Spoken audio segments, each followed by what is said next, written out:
welcome everyone. Thank you for being with us. It is, let's see, it's Thursday the 2nd, which is unusual for us to have a business meeting, so it feels weird.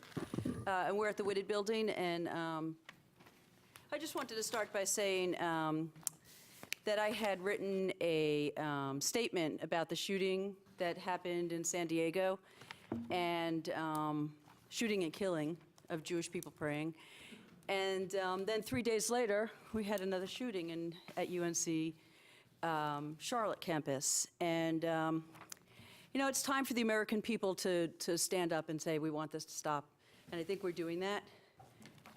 We're tired of Congress not doing anything. And you know, your number one job as an elected official is to protect the people you represent, and they're human beings.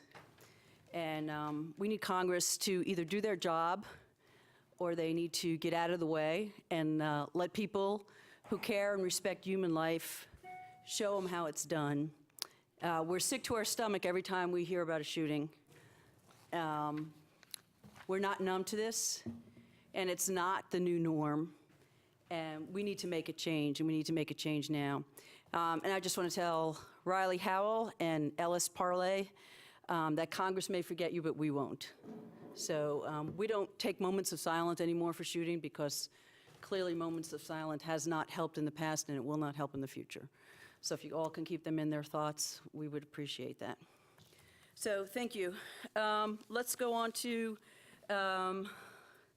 additions and changes to the agenda, and I believe Commissioner Dorson, you have something for us. Yes, thank you, Chairperson Rich. Thank you, sir. I would like to add to tonight's agenda, I'd like to add for our consideration, again, the letter to the NCACC, and actually maybe also sending it to DHHS at this point, regarding our regional preference for the Medicaid tailored plans, the local management entity. We discussed this at our meeting on April 16th. And as you recall, the board deadlocked. We were one person short.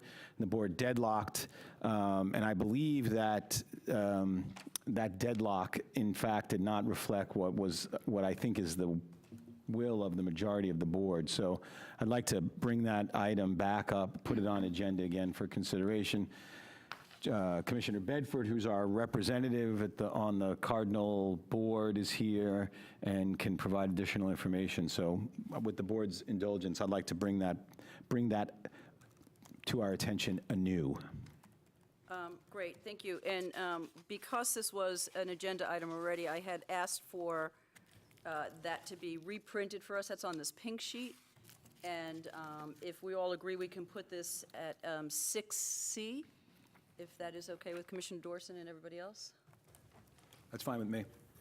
No, do we need a motion on that? We do. Yes. Okay. Got it. Okay, McKee? Second. Second Dorson, all in favor, say aye. Aye. Against? Okay, so that'll be 6C, and we'll get some refresher info from Commissioner Bedford. Awesome. All right, so we have that. You all have a lot of stuff at your place.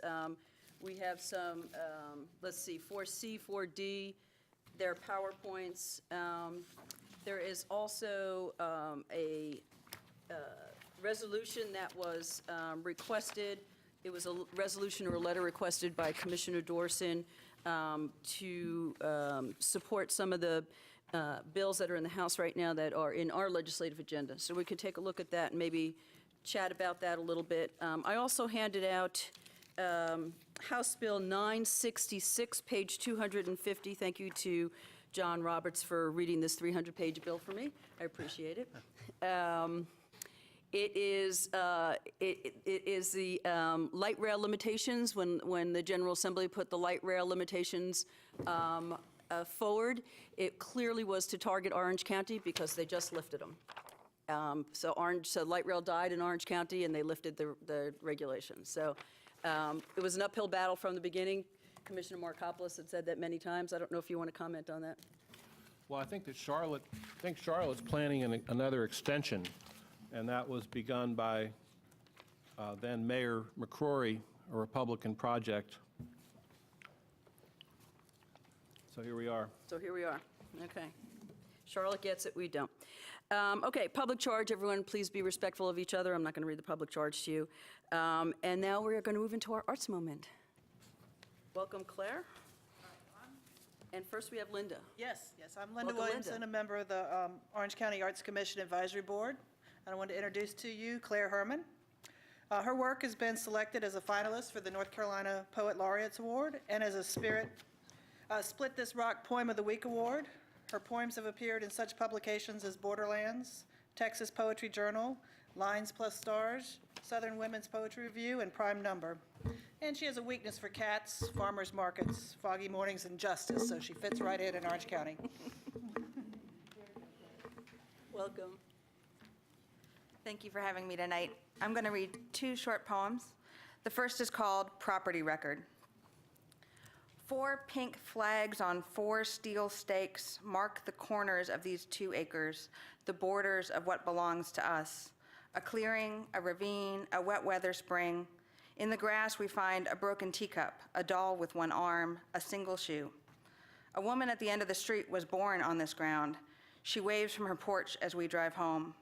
The man across the road played in these woods as a boy, running from his yard to the rotting slave cabins behind the ridge. When the backhoe we hired cuts into the hillside, the clay peels back in ancient layers, red and orange and black, threaded with quartz and amethyst, our arrival marked by a gash through the work of millennia. At first, things came and went slowly here. The deep dark of the ocean, its curled shells and crawling creatures, the slow plodding steps of the dinosaurs, the woolly mammoth, ferns tall as houses, the sharp feet of elk and buffalo, the dark pelts of panthers. These last centuries, things disappeared with dizzying speed. The bright wings of parakeets lifting into the sky, elks bellow, wolves howl, bark houses, entire languages, nodding flowers of columbine and blue star.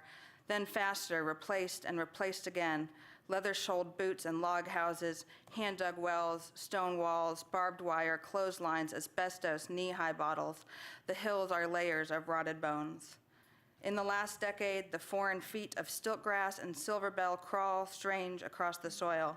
Coyote and truck, concrete and bulldozer, four-wheelers, honeysuckle, ivy, beer cans, now this road, this house, us. And the second is called Runaway, and I brought it because it's a summer poem, and summer is sadly almost here. I travel in the burned-out shells of old sedans, braid larkspur and oak leaves in my tangled hair. I rest in broken chairs fallen from trucks beside the highways, shelter from rain beneath the rusted roofs of old tobacco barns. I eat only the color of clear sky and clouds at sunset, drink only the smell of honeysuckle in the roadside hedges. Don't be surprised if you wake up and find me licking your roses or wrapping the sheet of your house's shadow around my shoulders. I won't be stopping long. I'll keep moving. At night, I sleep beneath a blanket, not of stars, but of the darkness between them. Thank you. Thank you so much. This is great. Thank you. We are going to move on to public comment. Before I do that, Commissioner Renee Price is out of town tonight. She will not be joining us. So we are going to go on to public comment, and this is for folks that want to talk about something that is not on the printed agenda. And I believe I have one person, Carol Edmonds. Carol, welcome. You know you have 3 minutes. You know the routine. Yeah. Okay. Yeah, this will be real brief. I just would like to remind everyone that folks have different abilities and some have disabilities. And I would like for the alternate elevator and the alternate route into this building be well marked. David has assisted me and informed me, but I didn't know what the routes were. And I'm sure many other visitors who may come you know, this, he says that this elevator is. It's not working now. Yeah. So I think that would be helpful information to have in the future with signs directing Sure. folks up there. Thank you, good idea. We appreciate it. Does anyone else want to speak about things that are not on the printed agenda? Okay, if you want to speak about something on the agenda, you can sign up in the back with David. That would be great. Okay, so we're going to go to announcements, petitions, comments by board members, and let's see, let's start. Commissioner McKee, do you want to start? Yeah. Yes, I've got one petition for the board. It's actually more of a request of management, but I think we'll have to run the process anyway. Given the damage that occurred about 2 weeks ago with the wind and off the storms and possible tornadoes, in fact, confirmed tornadoes, we've got several homeowners, in fact, quite a few homeowners that have a lot of debris, a lot of brush, a lot of trees down. And it's my understanding that that while some fees for permitting and things like this have been waived, the fees on the waste disposal fees, the tonnage fees have not been waived. And I would petition that we waive those fees and that it be done in such a fashion as once a homeowner or a landowner can confirm that they have damage from that storm, they be given a permit that they can give to their contractors or they can use themselves to deliver this waste material to our landfill, and the fees be waived on that. So just to be clear, the petition is to create a process for this? Or I originally thought to create the process, but the process is not going to help these folks. That's right. Right and now, it so will not right- help the folks now, yeah. Yeah, I'd like to help the folks now. So, but then, do you also agree to create a process for Create the a future? process going forward, because I think that we need to define the parameters of this. This event is fairly easy to define with pictures, with, verification. But going forward, I think we need a defined process as to when this would kick in. Thank you. Commissioner Markopoulos? We had a good Triangle meeting last week, and I know most of you are aware that the commuter rail project was in the future, and it is being analyzed right now in the beginning stages of planning. And given that the light rail is done, rather than wait until 10 years from now, or at a certain time in the future, to include Hillsborough and Burlington on the west and a Johnson County stop, I think it's Wendell or Zebulon, I should know, but I don't know. That was also a projected stop in the second phase. Well, now those stops are in the first phase in 3 of the 6 scenarios. So there's a pretty strong sentiment to make the line complete from Burlington to Johnson County. And we will likely be asked in the near future to chip in a little money for the study, and it would be around $80,000 or $85,000, but we'll know about that in the next month or so. But it could be promising to get that line extended out to Hillsborough and Burlington at this time. Is that commuter rail? Yeah. Commuter Okay, rail. Okay, just wanted to clarify. Okay. Anything else? That's it. All right. Commissioner Bedford? I just want to remind everyone that May is National Mental Health Awareness Month, and May 8th in particular is Mental Health Awareness for Children's Day. And so the schools will be participating and helping to reduce stigma for folks. Great, thank you. Commissioner Green? Yeah, I have several. I want to begin with, I guess, what is maybe a point of personal privilege. There is a new essay collection out that's edited by Lee Smith and Samia Sarah Geldine it's called Mothers and Strangers. And I have an essay in it, and there will be a reading from this book in which I will be one of the readers next Wednesday night, May the 8th, sponsored by Purple Crow Books. It will be at the Orange County Public Library, 6 p.m. I'd love to see you there. In other matters, I attended the Triangle J meeting last week, and you all probably got the usual Triangle J report on that. This is good to see them stepping up to try to help with resiliency, climate resiliency projects where they just want to really figure out the best ways to help us prepare for emergencies that are climate related. I attended for a day and a half last week the sequential intercept model meeting, which it was organized by Kate Finhagen of the Criminal Justice Resource Department. It was, speaking of mental health, it was a meeting of all kinds of folks who are involved at all the points in the criminal justice system, from pre-arrest through arraignment, jail, prison, while you're in jail, when you come out of jail, specifically to talk about the points at which a person could have some intervention to be diverted out of the criminal justice system because they have problems of mental health and substance abuse. It's really interesting to see how those gaps were discussed, and they have a list of priorities that they want to be working on. The first of which is social determinants of health, which is a huge one, but that's what they're recognizing, is that if you don't have a home, for example, you might not go to jail because you might not be homeless and you might not do things you shouldn't do. Then you all have my Climate Reality Project report, and I just want to highlight the conclusion of it, in which I will petition now to ask the staff to look at the possibility and feasibility of including carbon offsets when we make long-distance travels. They're not expensive. I think it's a good, real as well as symbolic thing for us to be doing to offset our use of carbon and release of CO2 when we travel. Great, thank you.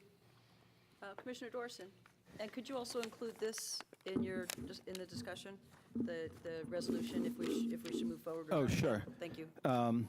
Well, just a couple of mainly announcements, not petition. Well, I guess this is a petition, but first, I just wanted to say, last night I attended the Fire Chiefs Council meeting. It was a good meeting. There was a lot of discussion.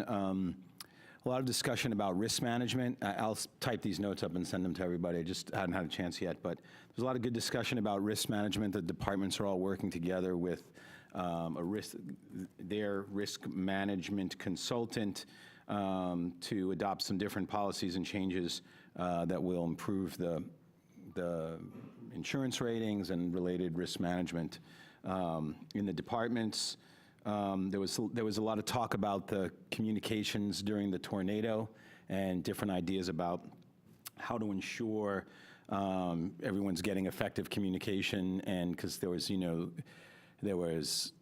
Alerts was putting out information, the university was putting out information, the National Weather Service was putting out information, and of course, in the tornado, the things change so quickly. You'd get one alert that said, now we're back to a warning, now it's a watch, and then another one would say something different. So there was a good conversation about that, and there was also a discussion about the pending remediation of the 911 center, which I believe is going to begin on May 13th.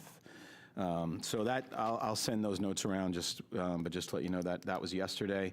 Also yesterday, I was fortunate enough to attend the education rally in Raleigh for a little while, and saw lots of teachers and Orange County folks out there and our legislators. It was on the one hand very inspiring. On the other hand, wondering whether the legislature is really paying attention is always a little potentially disheartening. But it was a powerful show by the NCAE and by the teachers and administrators and staff, and it was very encouraging that the asks, the talking points didn't just include more resources for schools, which are critical, but it also included Medicaid expansion and how that impacts students and families. It also included a living wage, $15 an hour for staff, bus drivers, and also more resources for guidance counselors, nurses, and social workers, other aspects of school safety that are critical. The last thing I wanted just to call everyone's attention to, you probably all saw this, there was a story in the newspaper yesterday about these new apartments that are going to be going in Chapel Hill, the park at Chapel Hill Apartments, which is replacing what is affordable apartments with high-end luxury apartments. The people who live there currently, 190 households are going to be are being displaced. The town is working to help those folks find additional housing. So far, they've only been able to help about half of those folks find housing in Chapel Hill. And so, I don't know for sure, but I suspect it's not as cheap as the housing that they had. So one thing I would suggest, I know one of the things that they're doing is helping folks with down payment assistance, money for utility connections.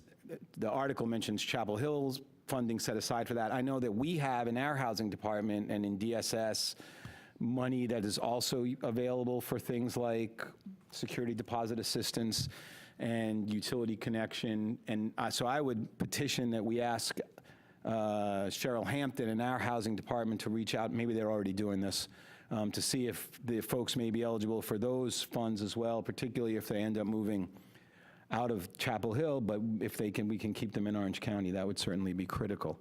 I think this story really highlights the challenge we have around affordable housing, right? So, I mean, this story doesn't say it, but this is gentrification, right? This is exactly what's happening in Raleigh and Durham, right? This is more affordable housing being purchased and repurposed to be more expensive housing, and the people that live there are getting pushed out. So, on the one hand, we're losing affordable housing. On the other hand, and the developer did agree to make a payment to the town for affordable housing, but that's not the same as, they're not being required to put any affordable housing in the new development. And so, so we have to find new housing for these folks. And so this is why our conversations about funding for affordable housing, about housing on the green tract are so critical, and why I think we really need to push our colleagues, and particularly in Chapel Hill, to move forward with, you know, an aggressive affordable housing plan for the green tract, as well as other places. But this, again, this story doesn't describe it, and it's certainly not at the intensity of that's happened in Raleigh or Durham, but this is gentrification, and these folks, you know, this half of the people who are displaced, who aren't finding new housing, are going to be pushed out of, certainly pushed out of the town, and maybe pushed out of the county. So I think it highlights the urgency of the work we have before us on affordable housing. The last thing is, so our consigliere, Mr. Roberts, has, you know, been sending us updates on bills that are being introduced in the legislature every week or every other week. And I had asked him if he could, when those bills come, if he could just flag ones that are specifically related to items that we had in our legislative goals resolution that we passed a couple of months ago, I guess. With the idea that, you know, we sort of send that wish list off before the legislature starts. Now bills are starting to get introduced. To the extent that there are bills that are designed to fulfill the goals we had, I thought it would be useful for us to adopt a resolution saying, here's bill, we endorse all these bills which are consistent with our legislative goals. So he has put together this resolution, which is at your places. It highlights several bills related to affordable housing, broadband access, education, the homestead exemption, a living wage, anti-discrimination, funds for assisted living residents, recycling, and Smart Start funding. So I'd like us to consider adopting this resolution, and I can make a motion now to do that, or I can wait if you want to have discussion, Captain. Yeah, well, does anyone have any comments about this?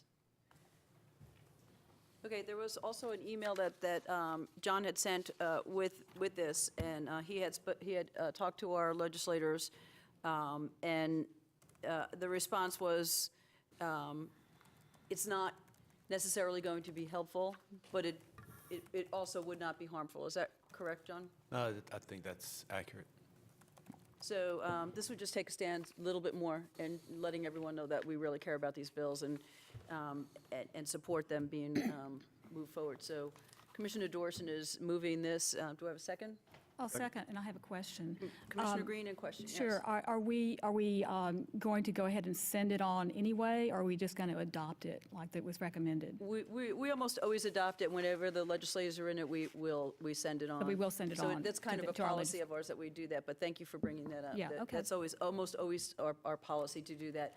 Right. Sometimes when we adopt a resolution that we want all the 100 counties to see, we'll direct on it to do it. Right, but it sounded otherwise. like the recommendation from the attorney was not to send it even to our legislators, but we're choosing to do that. Yes. Right, okay. Yes.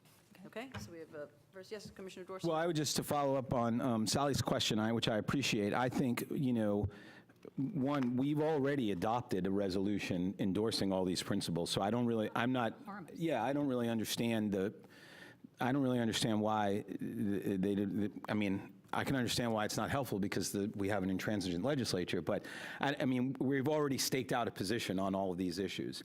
And I think seeing it go from our wish list to actual legislation that's been drafted.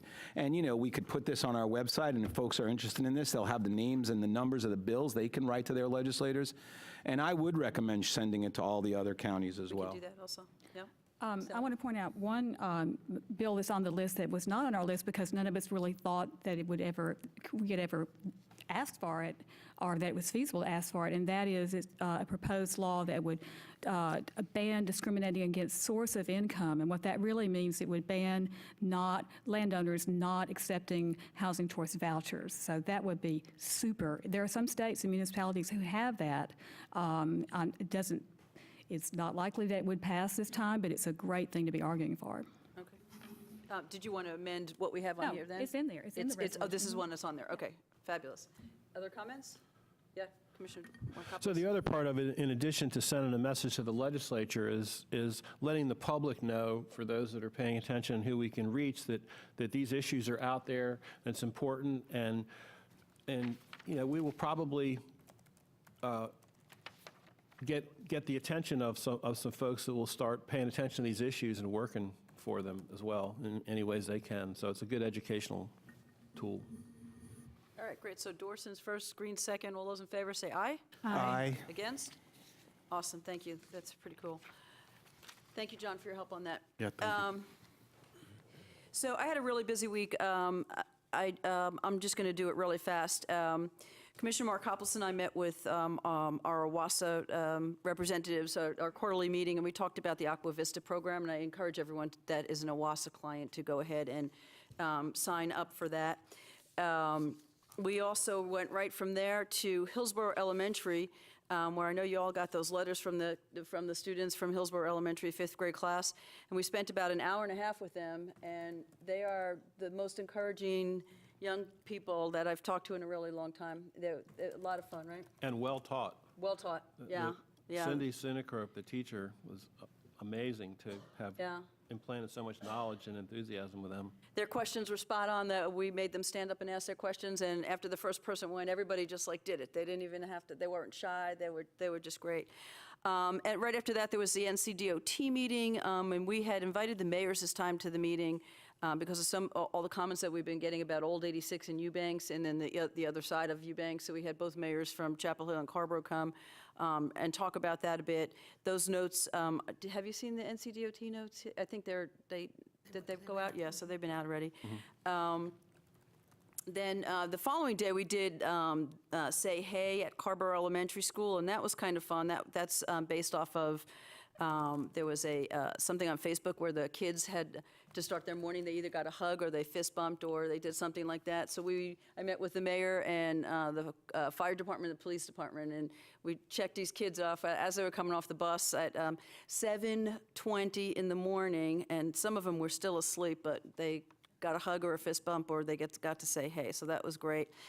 Celebrated North Side with Commissioner Dorson and Commissioner Markopoulos. I believe Commissioner Green was there also, but we didn't see you. Right. And this was a great celebration. It was a 10th anniversary celebration there, and also the CEF graduation. So that was a lot of fun. And Commissioner Dorson and I walked home, so we did not spend any carbon that day, so we did good. The community dinner was the very next day, and NERS Levy certainly knows how to throw a party. About 450 people came to that. And it was just lovely. We ran out of fried chicken really quickly, but, a lesson for next year. Last night, Commissioner Markopoulos and I celebrated the Orange County Teacher of the Year Award. And Green. Oh, Green, I'm sorry, yes. God, I apologize. And Miss Kelly Arnold, who is a high school English teacher, won Teacher of the Year, And Commissioner Green commented afterwards that she got a chance to speak with Kelly, and Kelly's comment was that she really loves teenagers, just kind of threw you for a loop, right? It was, because none of us really loved our teenagers. I think they're the greatest beings on the planet at the most critical juncture in their lives, and she loves teaching them, so this is exactly who we want in the Yeah, classroom. that's exactly who we want teaching them. And then lastly, I had my quarterly meeting with the mayors this afternoon, and I'll get a chance to write up my notes. I haven't gotten a chance to do that yet, but we're pretty much on targets for a lot of the conversations that we've already been talking about, and they're knee-deep in budget as well. So I'll get that to everybody. Lastly, I just wanted to, two maybe petitions. I don't know if you all want to agree on this one or not. OWASA sent us a letter about this Senate Bill 536 and House Bill 570. And basically, it would add $1 each month to every water account and every sewer account. And I'm going to read paragraph 2 on the second page. A surcharge from which OWASA customers will not benefit because OWASA will not be included within the definition of distressed unit will increase our typical monthly bills by 2.8% calculated for typical 4,000 gallons per month, and will create an appropriation by OWASA customers to the state in the amount of more than $500,000 a year. It's $500,000. These funds will never come back to our OWASA customers, and we would never be able to use these funds because our systems don't meet the needs. So I don't know if you want me to also send a letter, or if we want to have some sort of resolution against this bill, but this sounds like extortion to me for money from counties that don't have distressed systems but still have to pay for it. So, yeah. I'd be in favor of sending a letter, getting it out as quickly as possible, and supporting OWASA on this. Okay. Other comments? Well, Yeah? Sure. I mean, I'd like a little more information about it. I mean, if they're saying, so this money is going to be paid and it's going to be then redistributed to communities that are under-resourced to fund and maintain their systems, which they aren't able to afford themselves? It's not necessarily underfunded. It's distressed systems, so systems that may not have been taken care of. We will never be a distressed system. OWASA will never be a distressed system. So we will never benefit from any of these funds. Well, I mean, unless you believe that as residents of the state, we all benefit if everybody has access to clean water and sewer. So I would need more information before voting in favor of the letter. Okay. And so if you want to draft, if there's a majority that wants to draft a letter and bring it back, Sure. then, but I'd need more information. I mean, I can work with John on that. I'm not necessarily opposed to the idea of, from each according to their abilities to each according to their needs. So having worked in a lot of low-wealth communities where the population declines and things makes it harder for them to be able to fund and sustain their water and sewer systems, somebody has to pay for that. And so, it seems like the state, if it's the responsibility of the state, it's a shared responsibility. So. Right, but just think about that. It doesn't matter how big or small your house is or what your income level is here, you'd still be paying that surcharge. Right. Okay, Well, I just need more information. sure. Commissioner Bedford? And that's the part that caught my eye, was that a large corporation would pay the $1, and then my household would pay the $1. It wasn't equitably distributed as if a tax were. So we'll do that. I'll work with John, and we'll get some more information on that. And lastly, I want to, sorry, I know this is long, y'all. Yeah, thank you for hanging. I don't know if it's interesting or not, but it's long. The Board of Adjustment in Chapel Hill, if you recall, when we wanted Rogers Road, the ETJs and the Joint Plan, JPAs to get involved, we asked them to add 2 more positions to their Board of Adjustment committee. And we have not been able to fill that. And they're having a problem if 1 or 2 of their members don't show up, they don't have a quorum and they can't vote on anything and get anything done. So we need to really think about what we can do about this. We don't have to come up with an answer now, but I ask us all to think about this. Do we want to keep those 2 seats? Do we want to maybe fill those seats with other folks besides ETJ and JPA seats? I know Commissioner Dorson, this was something that you championed, but here we are about 6 to 8 months later, and we still haven't gotten folks on there. So maybe we could just either reconfigure it, think about it, or drop one seat, keep one seat so they can meet quorum when they're meeting at least. So we can come back next time and talk about that. We could also adjust the quorum requirement. Well, that would, we can ask Chapel Hill to do that, yeah. Yeah, I'm open to discussing that. Okay. So we'll bring that back at the next meeting. And then the Board of Adjustment videos, and this was something that we created when we were having concerns with the barn meetings and felt that they weren't being transparent. We now got ourselves into a little bit of a jam because the Board of Adjustment meetings are scheduled each month, and most of the time they're canceled right before the meeting.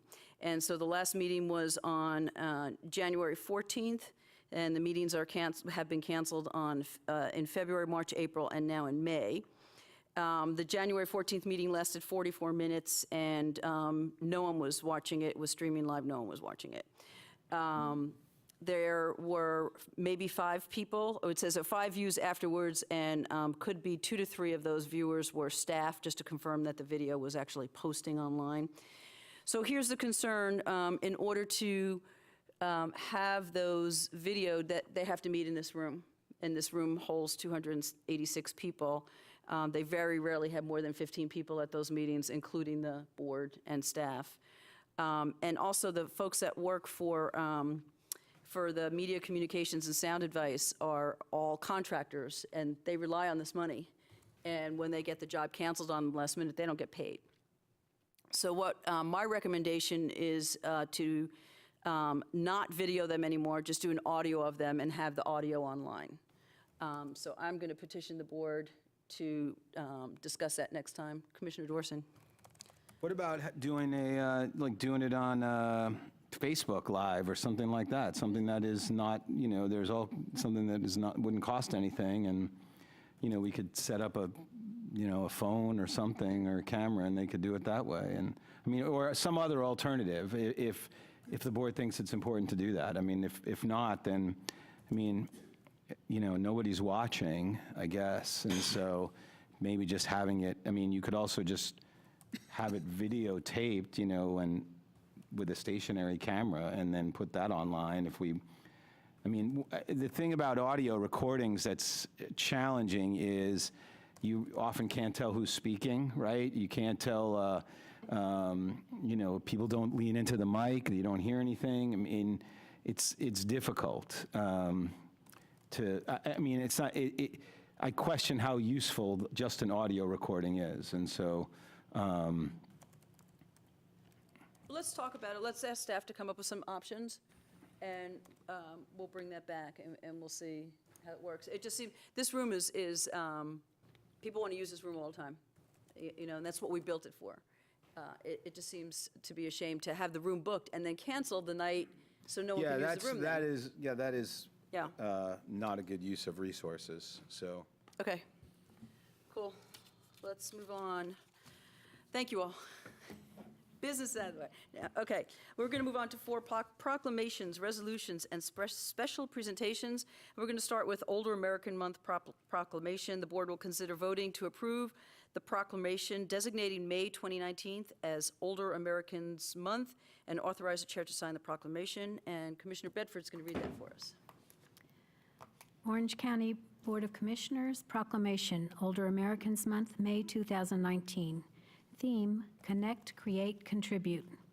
Whereas Orange County includes almost 28,000 persons aged 60 and older who enrich our community through their diverse life experiences, and whereas Orange County is committed to strengthening our community by connecting with and supporting older adults, their families, and caregivers, and acknowledging their many valuable contributions to society, and whereas Orange County recognizes the importance of bringing together all generations and engaging in activities that promote physical, mental, and emotional well-being for the benefit of all, and whereas Orange County can enhance the lives of older Americans in our community by promoting home and community-based services that support independent living, involving older adults in community planning, events, and other activities, and providing opportunities for older adults to work, volunteer, learn, lead, and mentor. Now therefore, we, the Orange County Board of Commissioners, do hereby proclaim May 2019 to be Older Americans Month and urge every resident to take time this month to recognize older adults and the people that serve them as essential and valuable members of our community. This, the second day of May 2019. Thank you, Commissioner Bedford. And before we vote on that, I want to introduce Heather Altman and, of course, Janice Tyler. Would you like to address us and talk about this? Sure.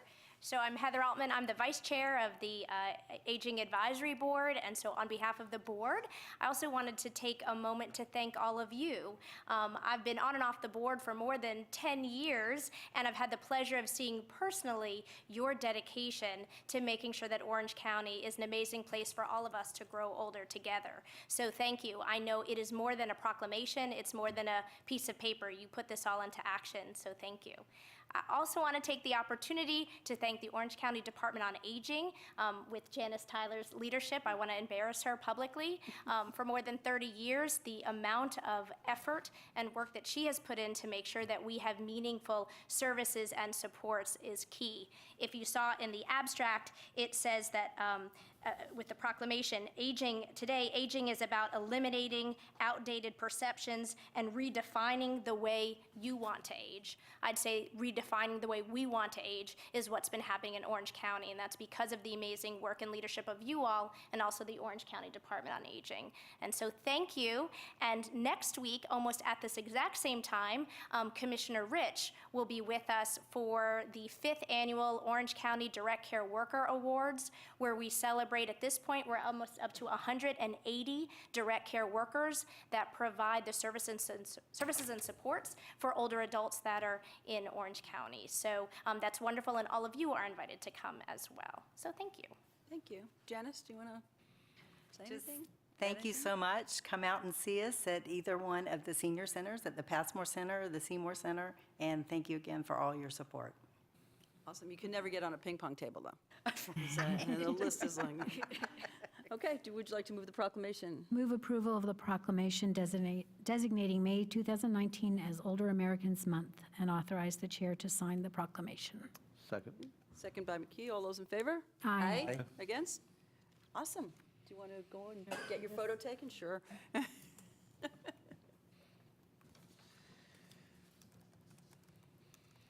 Thank you for being here. Appreciate it.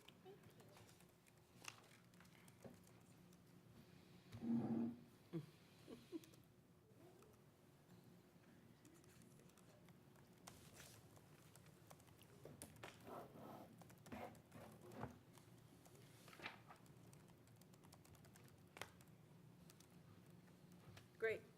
Okay, we're going to move on to 4B. Yeah, thank you.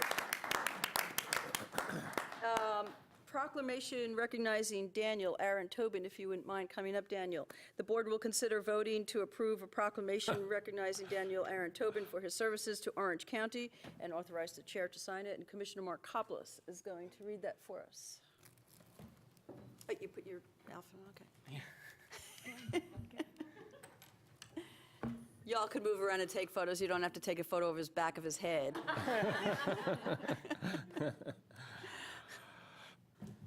Proclamation recognizing Daniel Aaron Tobin. Whereas Orange County is committed to the health of its residents, both human and non-human, and whereas trash and refuse discarded in the forests and streams and roadsides in Orange County pose a health risk to those residents and despoil the county's natural beauty, and whereas the mission of Orange County is to provide services to its residents depends on the energy, skills, and dedication of all our employees and volunteers.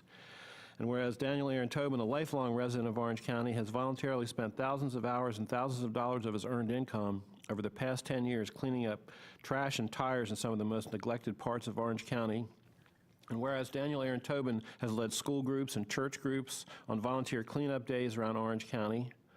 And whereas Daniel Aaron Tobin is voluntarily teaching classes about environmental restoration and remediation to middle school and high school students across Orange County. And whereas Daniel Aaron Tobin has raised over $6,500 from concerned residents via online crowdfunding sites to purchase trash bags, gloves, and other supplies needed to complete his task for the benefit of Orange County.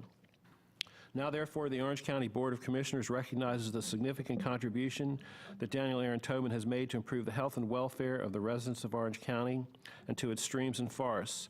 Offers thanks to Daniel Tobin for his sacrifice of time and resources to improve the quality of life of the residents of Orange County and for the example that he sets for the students he teaches and leads in environmental restoration and remediation across the county and encourages others to likewise help keep Orange County the most beautiful county in North Carolina.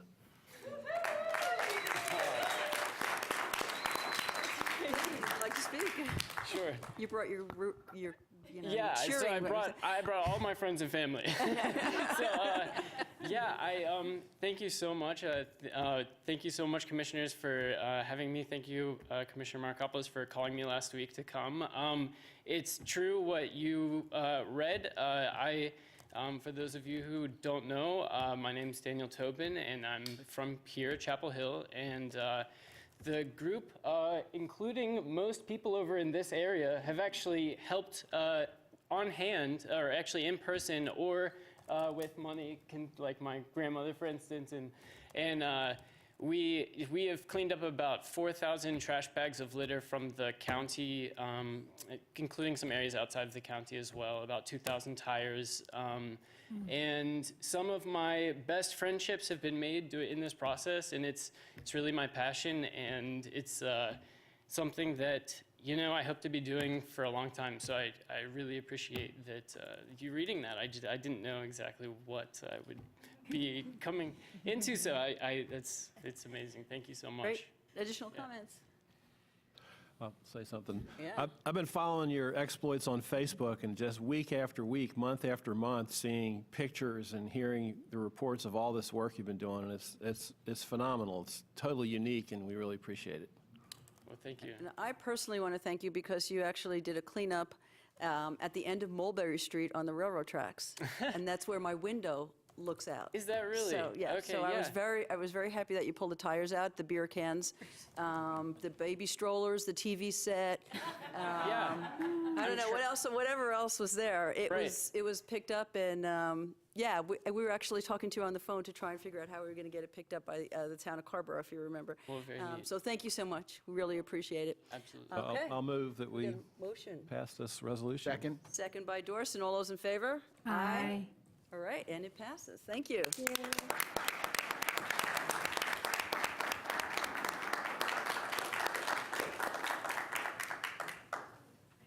I think y'all should get up and take the photo with them. I mean, you came up to Hillsborough, come on.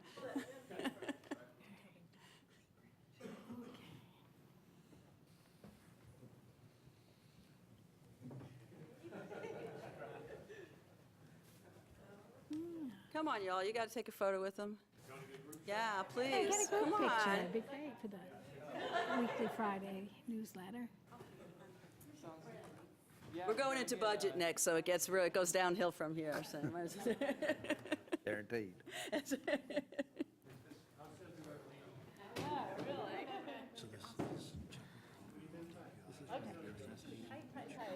you.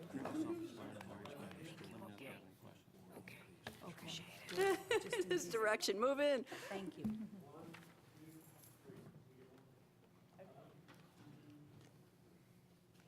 Awesome, thank you all. Thank you for staying here, appreciate it. Bye, have a good evening. You sure you don't want to stay for budget or anything like that? There goes- You had enough, okay. There goes our crowd. Okay, next we have distinguished budget presentation, and this is Gary Donaldson, and the manager recommends that the board recognize the budget staff of the Finance and Administrative Services Department for the receipt of the GFOA Distinguished Budget Award and presentation, and present the GFOA plaque to them. Gary, Yes. welcome. You didn't bring your cheering team with you? You're just going solo? You got your finance They team. will It's be. even better. Yes, ma'am, Madam Chair, they will be joining shortly. It is customary for us at this time to recognize the hard work of the budget staff in development of the operating budget. I felt that, you know, we've integrated a couple new processes, one being a long-term financial forecast And then there is also emphasis on key performance indicators. So I felt it just necessary to just give a brief overview before the manager's recommended budget. So And the everyone, this is 4C. We have this at our Yes, I'm desks. sorry. Yeah. Yes, it's attachment 4C as well. So GFOA is the recognized professional association for state and local governments. There's 1,600 governments that participate in the budget program. The 4 areas of focus are how is the budget used as a policy in driving what you want to see as a policy document. Secondly, as a financial plan, and that's how we've integrated the financial forecast, which we'll talk about a little bit more, into our processes. And of course, there's an operations guide and a communications device. This is transparent and reaching out to our taxpayers and residents. And so the County Finance Office, this is the 27th year of receiving the budget award. The criteria are pretty stringent. We'll see on the next slide. There are 27 categories that the budget staff is judged by their peers on. Mentioned before, the use of KPIs being introduced more, and also the financial model. And of course, you know, after the budget is adopted, we're doing the quarterly reporting and letting you know if there are any major variances from budget versus actual to keep you informed. So this is the 27 criteria areas, again, pretty comprehensive, and one of the reasons why that document is so voluminous that you have there, but really is thorough with respect to looking at our fund balance policy, looking at emphasis on operation expenditures as a result of CIP expansions. So again, you can peruse that, but just wanted to illustrate the thoroughness of the criteria. And so this is, I put this slide in just to let you know, after when we adopt the budget in June, we're then really going through and looking at preparing updates to the financial forecast. So as we're doing the financial audit, that is, once we present the financial audit to you in around November, December timeframe, we're beginning to upgrade the financial model using the audited financial figures and then taking into consideration trends in the economy. As you know, we've been on this long economic recovery, and so as we review UNC Charlotte, who has the economist there, is renowned, and also North Carolina State are the two that we look at in terms of determining how economic trends may impact our financial model. So December, January, what we're doing is presenting to the manager. What we want to present is, here's what we think are the available revenues to support the ensuing year's budget. And so one of the things also in presenting the revenues for the ensuing year's budget is to really reduce our reliance on fund balance. We have been as high as $12 million, and we've come down to, in this budget that you'll see the manager will present, will be an appropriation of $7.8 million. But in the financial forecast, we think that it is appropriate to bring it even down more to $5 million in anticipation if there is a slowdown in the economy. Okay. And so the key objectives that we're looking at, again, you as a board have set several financial policies. Obviously, the fund balance policy of 16%, the funding target for education at 48.1%, the outside agency funding target that was established a couple years ago at 1.2% of expenditures excluding education. And then, of course, ensuring that any non-recurring revenue is tied to one-time expenditures. And the capital and debt policies, again, there we talked about the CIP and what impact operation and maintenance expenses, what a new incremental growth from that. And also our debt service ratios. The debt service ratios, you know, 15% of revenues, and you also know in our long-term forecast that we will exceed that because of the additional debt we have incurred as a result of the school expansions. And so this last page is a product of the, not only looking at the ensuing years, the FY 19-20 operating budget, but then also going out for additional years. And I just highlighted the top line property tax, which is 70% of our revenues, and really is the portion that will support one of the big drivers as you go down and look at expenditures and debt service below, where we peak at $44.4 million. So not only are we trying to address with respect to FY 19-20 budget, but also looking ahead and beginning to think about how, what we need to do to address those rising expenditures. Also, you see the line appropriation of fund balance and the goal there to get to $5 million, which we think is a good level to be at. So that really, and the people that make this work, I'd like to bring them forward now. Paul Lawton leads the budget team, Chaz Offenberg, Kurt Vaughn, and Alan Coleman, if they can come and be recognized for their award.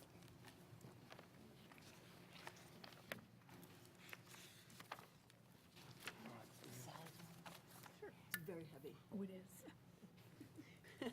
Sally's going to bring that award down to you. Been working Thank out. you so much, yeah. There's nothing actually to read, just go on and present it if you'd like to read what's on there. Thank you all so much.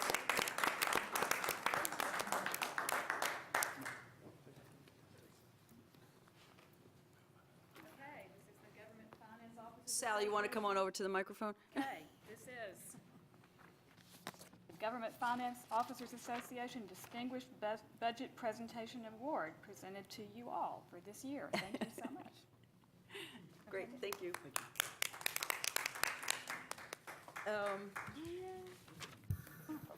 While they're taking that photo, if anyone has any questions, Yeah, I have a question. we'll get Gary back up at the Yeah. podium. Well, I can wait till he's done. Yeah. We're doing everything backwards tonight. No, it's free-flowing. moments. Free-flowing jazz odyssey. Yeah, all right, Gary, Commissioner Dorson has a question for you. This slide that you showed that has the criteria, this section is blacked out. You blacked out what the actual scores are, is that right? Yeah, that was just, that's right. So, Just an excerpt, just to really give you an idea in terms of the criteria description of what the award judges. but when you get when you get this back from the reviewers with the county scores on there, and Yes, sir. so it would be, in the future, it'd be good to see what those are, just see how we did. I mean, Okay. it's not a secret, right? Not at all. Yeah. Yeah, I mean, certainly we can got do the that. award, so we must have done good. Thanks. Any other questions? Okay. Thank you, Gary. Let's move on to 4D, and presentation of the manager's recommended fiscal year 2019-2020 annual operating budget. The manager will be giving us a presentation. Paul's also going to be helping out, okay? Paul The is, moment we've all been waiting for. yeah, Paul will be driving tonight, so Right. he's going to move the machine. Thank you, Chair Rich and Commissioners. It's my pleasure to present the fiscal year 2019-20 recommended Orange County budget. Under state law, the county manager is required to present a balanced budget to the Board of County Commissioners, which the Board of Commissioners may amend over the next several weeks after hearing testimony from effective agencies and residents before it adopts the budget. This presentation is intended to be an overview of my recommended budget. A more detailed review of recommendations will be provided in upcoming work sessions. Although the board has some familiarity with these recommendations, it will be the first time for Orange County residents to hear about the proposed budget for the next fiscal year. As I will highlight at the end of my presentation, the coming weeks have built-in considerable time for further presentations, testimony, and deliberations. Nonetheless, if the board has any questions on the information I'm presenting tonight, I will be happy to address it. Budget priorities. Budget priorities for 2019-20 are not much different than previous years. In no particular order, these priorities include debt service. Debt service is the cost to satisfy the county's legal requirement to repay the money it has borrowed to fund essential capital projects. Repayment of that debt is mandatory. Personnel costs. Salaries, wages, and employee benefits comprise over 60% of the county's operating budget. The county employees provide essential services to county residents, and these costs are essential to carrying out the county's constitutional and statutory responsibilities. Chapel Hill, Carrboro City Schools, and Orange County school funding. Under state law, the county must approve property tax funding for public educational agencies within the county. The cost to carry out this critical government function represents half of the county's fiscal year 2019-20 budget. Contractual obligations. The county contracts a number of private sector contracts and not-for-profit agencies to help the county carry out its responsibility. A number of these contracts span more than 1 year and represent legal obligations for the county through next fiscal year. Reserves. Funds are set aside each year as reserves that are either restricted for specific purposes or unrestricted for potential financial emergencies or natural disasters. The target for unrestricted reserves is 16% of total general fund revenues, which are neither appropriated nor expended during the fiscal year. This budget maintains that reserve level. The following slides provide a snapshot of the recommended general fund budget and the changes I am proposing for the coming fiscal year. The next slide presents a 5-year history of the Orange County budget. Recommended spending for fiscal year 2019-20 is $236.4 million. Since fiscal year 2015-16, county spending will have increased $30 million or 14.5% for an average increase of 3.7% per year. You will note that the fund balance appropriated portion of the funds left over after the fiscal year end has decreased by almost $5 million or 38% from a high in fiscal year 2016-17 to the low recommended for the upcoming fiscal year. This was due to the, This is due to the strategy of conscious effort to do a better job of estimated budgeting revenues and expenditures. The next slide is the pie chart that shows composition of county revenues for the next year. As is typical for North Carolina counties, property and sales tax revenue represent the largest portion of the general fund revenues, 80.4% of total revenues, with property taxes making up almost 70% of the total. On the following slide, the spending side, education, of course, makes up nearly half of the recommended county budget. The 46.9% is on the expenditures, and the target of 48.1% is on revenues, and so that's why you see a difference there. And then the other expenditure driver is human services, which makes up a number of intergovernmental pass-through money that goes through human services, as well as public safety at 11.3% of the total general fund budget. The revenue projection assumptions for the county are two revenue sources. Property tax revenue are projected to grow 2.1% next year based on natural property growth such as new construction and vehicle registrations. Sales tax revenues, on the other hand, are projected to grow by 4% next fiscal year, or just under $1 million based on historical analysis. The amount proposed as the reserves for next year is $34.8 million, or 16% of total general fund revenues. This is consistent with professional guidelines that recommend reserves of at least 2 months of general operating expenses for this purpose. To continue the county's commitment to fund education at 48.1% total general fund revenues and to fund debt service increases and compensate for the loss of impact fee revenues, we've identified 2 funding options. One option is to increase the tax rate for operations by 0.9 cents and 4 and 0.9 cents for debt service, all in 2019-20 for the next 3 years, and create a capital reserve. An alternative approach, and the one I am proposing, is a 1.5 cent increase in the county property tax in 2019-20. 0.6 cents for debt service and 0.9 cents for operations.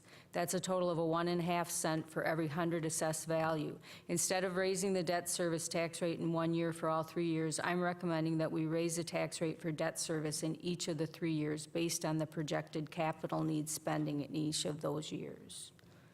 Can I ask you a question about this slide? Yes. Is it all right to ask a question at this juncture? Yes, it is. Oh, I'm sorry. So just so I'm looking at this slide correctly, so you've got the 219-20, the recommended, which is in the dark blue, Yes. which is 1.5, the not recommended, or the option, which would be 4.9 total, or would be 4.9 plus, or that includes that? It would be just under a nickel, and then plus the just under a penny.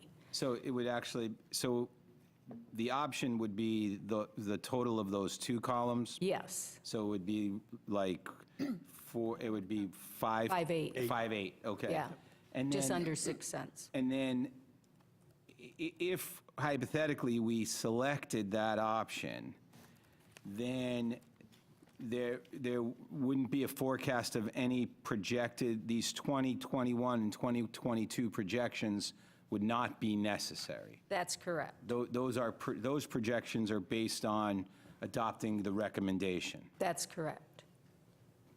Okay, thank you. Okay. The next slide shows the impact of the recommended 1.5 cent tax increase on homes and properties of various assessed value. The, all other things being equal, the property assessed at $400,000 would logically see a tax increase of $60. The next slide shows the option of the one-time tax increase in next year's budget and creates a reserve for debt service. The impact of that increase would be, as you'll see, $116 for a $200,000 property and $232 for a $400,000 valued property.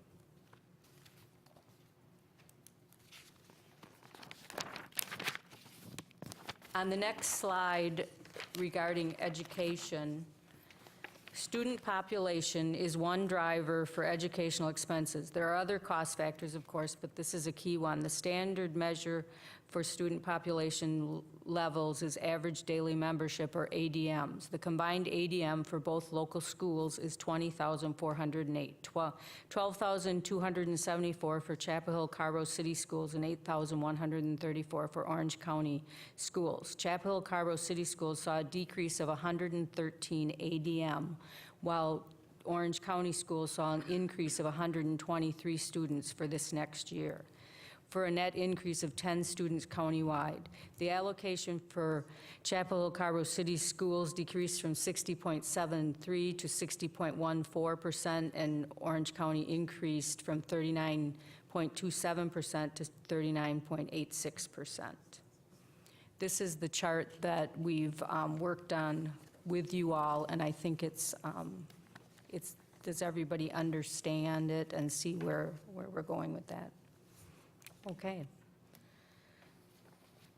The next slide shows what the schools requested for operation and what is recommended in this budget. The recommendation for Chapel Hill Carrboro City School includes a $52.5 million in current expense increase for an increase of $1.6 million and an increase of $88,000 for charter school students, plus $41,000 increase for SROs and nurses contracts, for a total appropriation increase of $1.7 million. The recommendation for Orange County Schools is $31.6 million in current expenses, for an increase of $1.5 million in current expenses and an increase of $483,000 for charter students, plus an increase of $29,000 for SRO nurses contracts, for a total appropriation of $1.9 million. In addition, I'm proposing the equity training of $260,000 for school staff as requested in a collaborative initiative for both school districts. This amounts to $175 per pupil increase, bringing the total per pupil recommended cost to $4,340.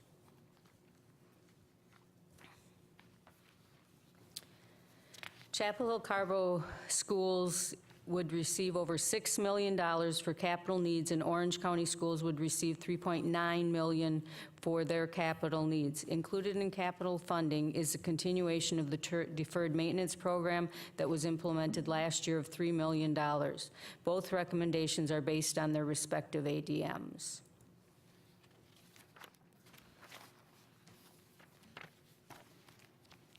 These recommended budgets for the schools translate, as I said earlier, to a combined per pupil increase of $175, which translates to total county-supported budget for the two schools at 49.5% of total county general fund revenues, exceeding the targeted level for county support. County support for the Orange County campus of Durham Technical Community College is recommended at just under $1 million, or an increase of $68,000 from the current year. $58,000 of that increase is for a college liaison position to support Chapel Hill Carbo City Schools and Orange County Schools as requested by the Durham Technical Community College.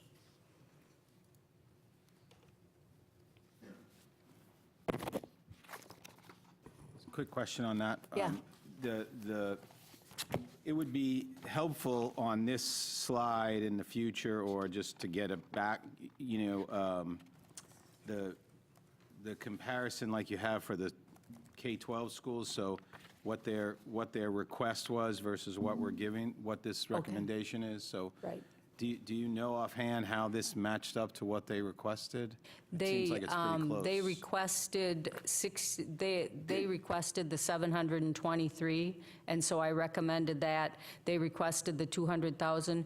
They did request 100,000 in the capital outlay, $25,000 for the Skills Center on Franklin Street, and I did not recommend that at this time.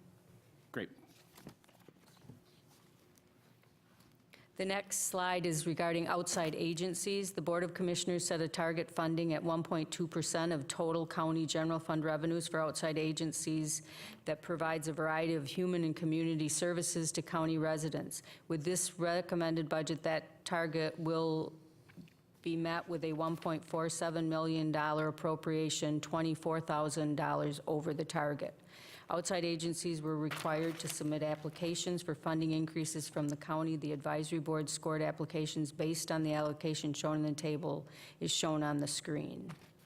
And we will be going over on May 23rd. That will be the outside agency work session, and we will be going over each outside agency at that time.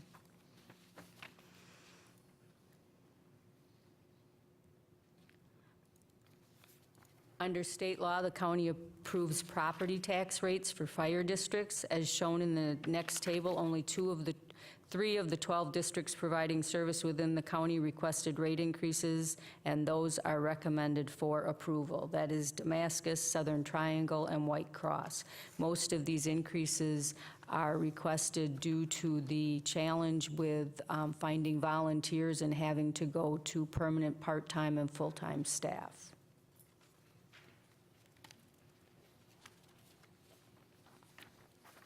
Personnel costs are the largest single expense category for the county. In the recommended budget, I'm proposing a 2% in salary and wages to allow employees to keep pace with cost of living increases. Total cost increases for this wage increase and associated retirement contribution increases amount to about $1.5 million. Another $25,000 is allocated to increase the living wage for county temporary employees from $14.25 to $14.95 per hour.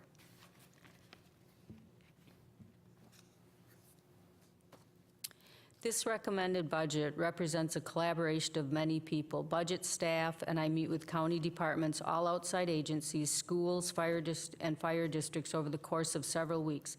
Information from those meetings and subsequent budget requests is synthesized and compiled by budget staff into an initial estimate of revenues and spending requests. Subsequent discussions as necessary are held with the schools, fire districts, and outside agencies.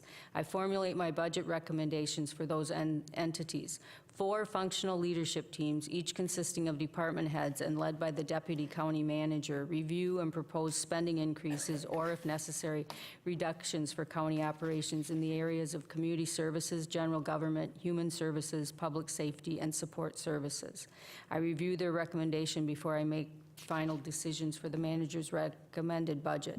This slide lists the major additions recommended by the 4 budget teams that are included in the 2019-20 proposed budget. The first, they include increase of the solid waste program fee by $10 from $132 to $142 annually to meet operational costs.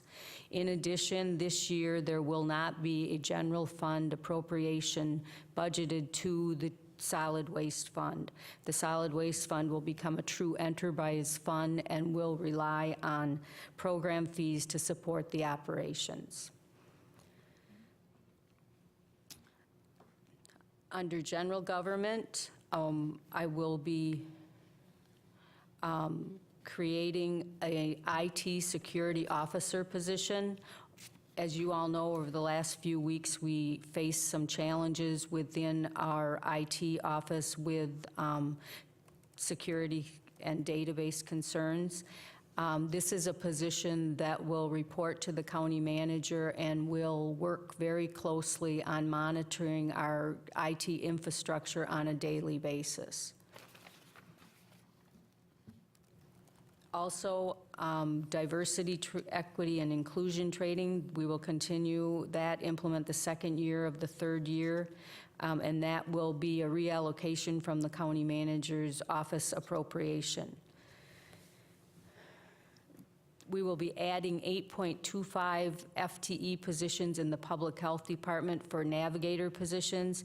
This initiative will change the contracted position to county benefited positions. This was fully funded with the existing funds for the contracts plus reallocation of funds in the public health appropriation.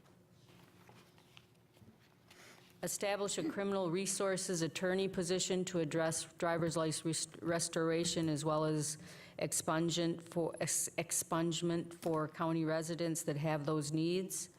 Also add 5 sheriff deputy positions to help reduce overtime costs and allow designated positions to fulfill functions that are currently added to existing deputies' responsibilities, such as inmate transfer and other functions.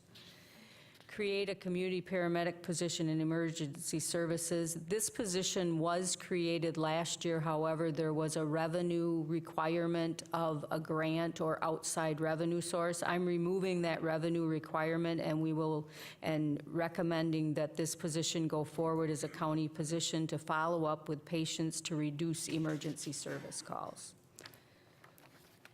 These and other program changes will be discussed in the upcoming budget work session.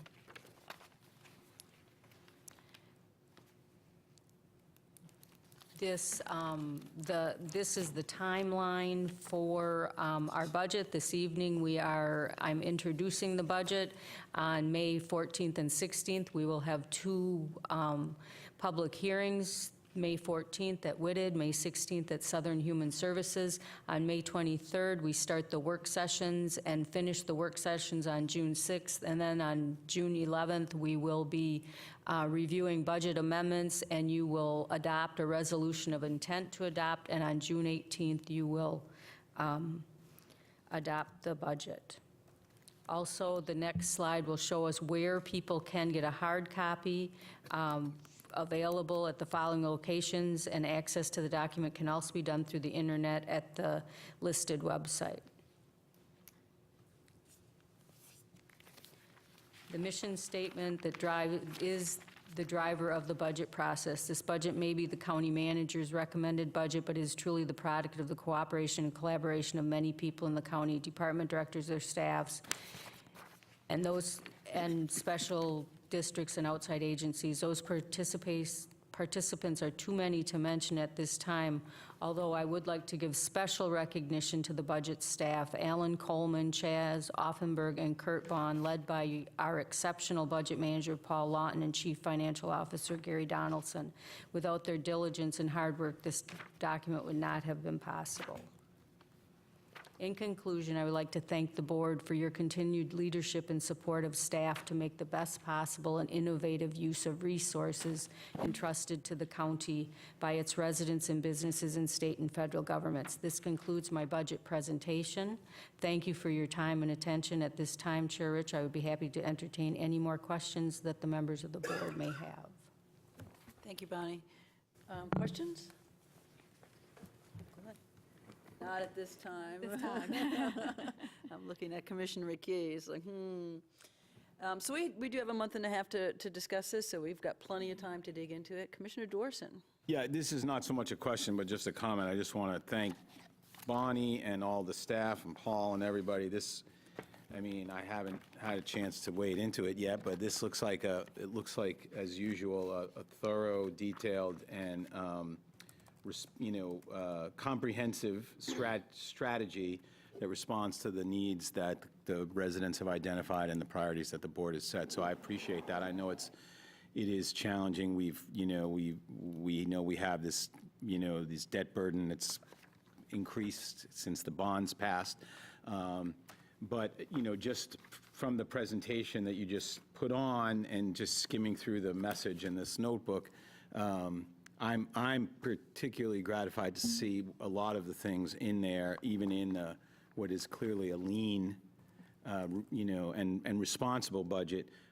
Some of the critical things that we've been talking about, and the criminal justice resource attorney position, for example, is one. The living wage stuff.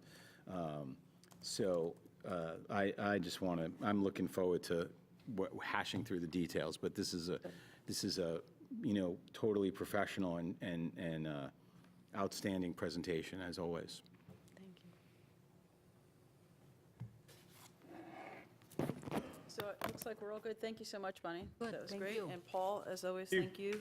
And we're going to have a whole month and a half to talk about this, so whole month and a half. And just, the next thing we're going to talk about, though, is the CIP, right? That comes up first, according to this calendar, on our work sessions? The work sessions will follow the same model that we've been following, and so for every functional leadership team, we will talk about operating, and then we will also cover capital the same evening. So we'll go through and cover capital.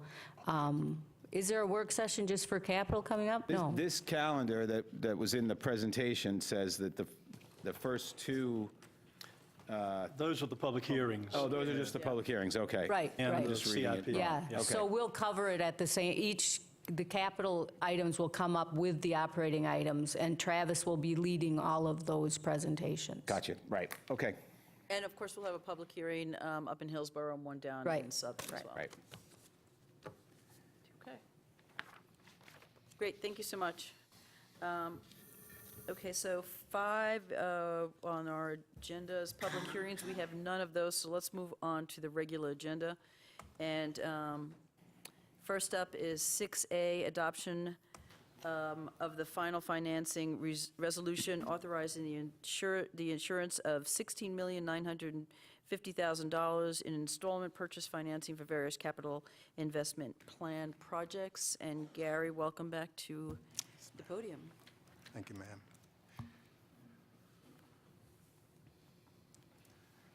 So we had come before you about a month or so ago with respect to the public hearing, and we said at that point we would follow back up with the final pricing resolution for our Series 2019A limited obligation bonds, which are funding several approved projects. I'm sorry, this is, you have attachment 5, and it's also in your package. Bond counsel is also here. Bond counsel, as you know, is Bob Jessup. who drafted the resolution, the deed of trust, the trust agreement, and also the bond purchase agreement. So this is limited obligation bonds pursuant to the statute section 168-20. We will have debt service payments on October 1st and April 1st. The amount that we are financing is $16.1 million. It is secured by the county properties, and the collateral value on those is $15.7 million. The respective maturities match the useful life of the projects there, as you see. So obviously, with vehicle equipments, that's 5 to 8 years out, and then the facility improvements go typically 20 years. So at the time, we had a list before you that was larger than this. There were some items we indicated before that were not ready. We didn't have a firm estimate, and so we took those out. We plan to have another issuance in the fall, as you know, on the northern campus, and some of those projects, if ready, will be combined at that time in the fall. But this is the list. We told you there was a question before, would we come back with a final list, and this is the list of the projects to be funded. So again, specifically, the collateral for this includes the Government Services Annex, the Government Link Center, the District Attorney's Building, the Emergency Service Center, the Northern Campus site as well. We talked about the maturities. The estimated interest on this is up to 4%. Over the life of the issuance, the total interest cost will be approximately $5.5 million. The maximum annual debt service just on this issue is $1.7 million, which will be in fiscal year 2021. The source of repayment, as we stated before, property taxes, Article 46, and solid waste fees for the vehicle and equipment. The rating affirmations, we can say at this time that 2 of the 3 agencies have affirmed our ratings. The third, Fitch, will go to committee tomorrow, so we expect to have all 3 rating affirmations at the close of this week. There was a question before just on debt metrics. We talked about the long-term financial model we use. We also have a debt model that we use. And so these are some of the key metrics that we look at with respect to the debt model. The 10-year payback, which is how quickly we're repaying the debt. Obviously, repaying the debt quickly means interest costs are kept to a minimum or minimally. Then there's the debt to assessed value. The statutory limit there is 3%. As you can see, for fiscal year 2019, we're at 1.37%. And then, of course, you're familiar with the debt service to general fund revenues.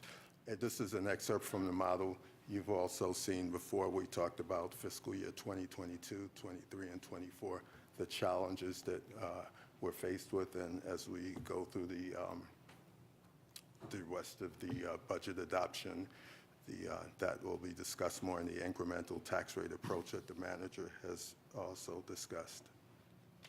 So at this time, I don't know if Bob Jessup would, if he'd like to add anything with respect to. Welcome, Bob.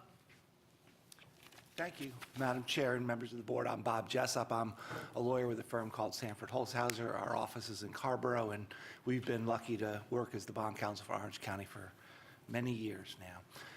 The action we're asking the board to take tonight is to adopt the resolution that's in your package that provides final authorization from the board to proceed with the financing. Subject to the parameters that are in there, we'll authorize the staff to complete the financing process. As indicated on this slide, we expect to have the loan closed and the money in the bank before the end of May. I'd be happy to answer any questions either about the resolution or any other aspect of the financing, but otherwise a motion to adopt the resolution as presented is what we're looking for this evening. Thank you. Okay, questions for Bob or Gary? Yeah, Commissioner Dorson. Can you just very briefly explain how this is limited versus general obligation if property tax is a source of repayment?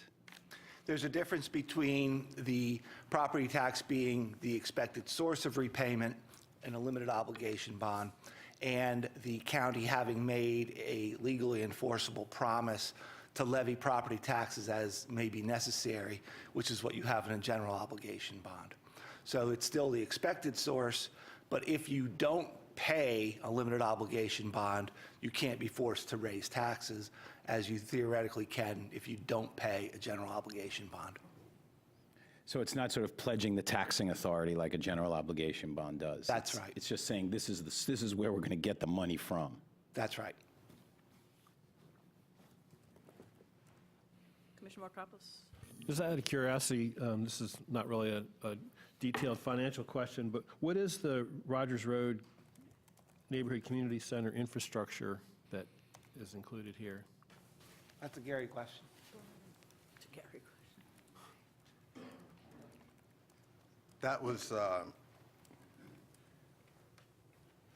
That was just part of the utility infrastructure connections.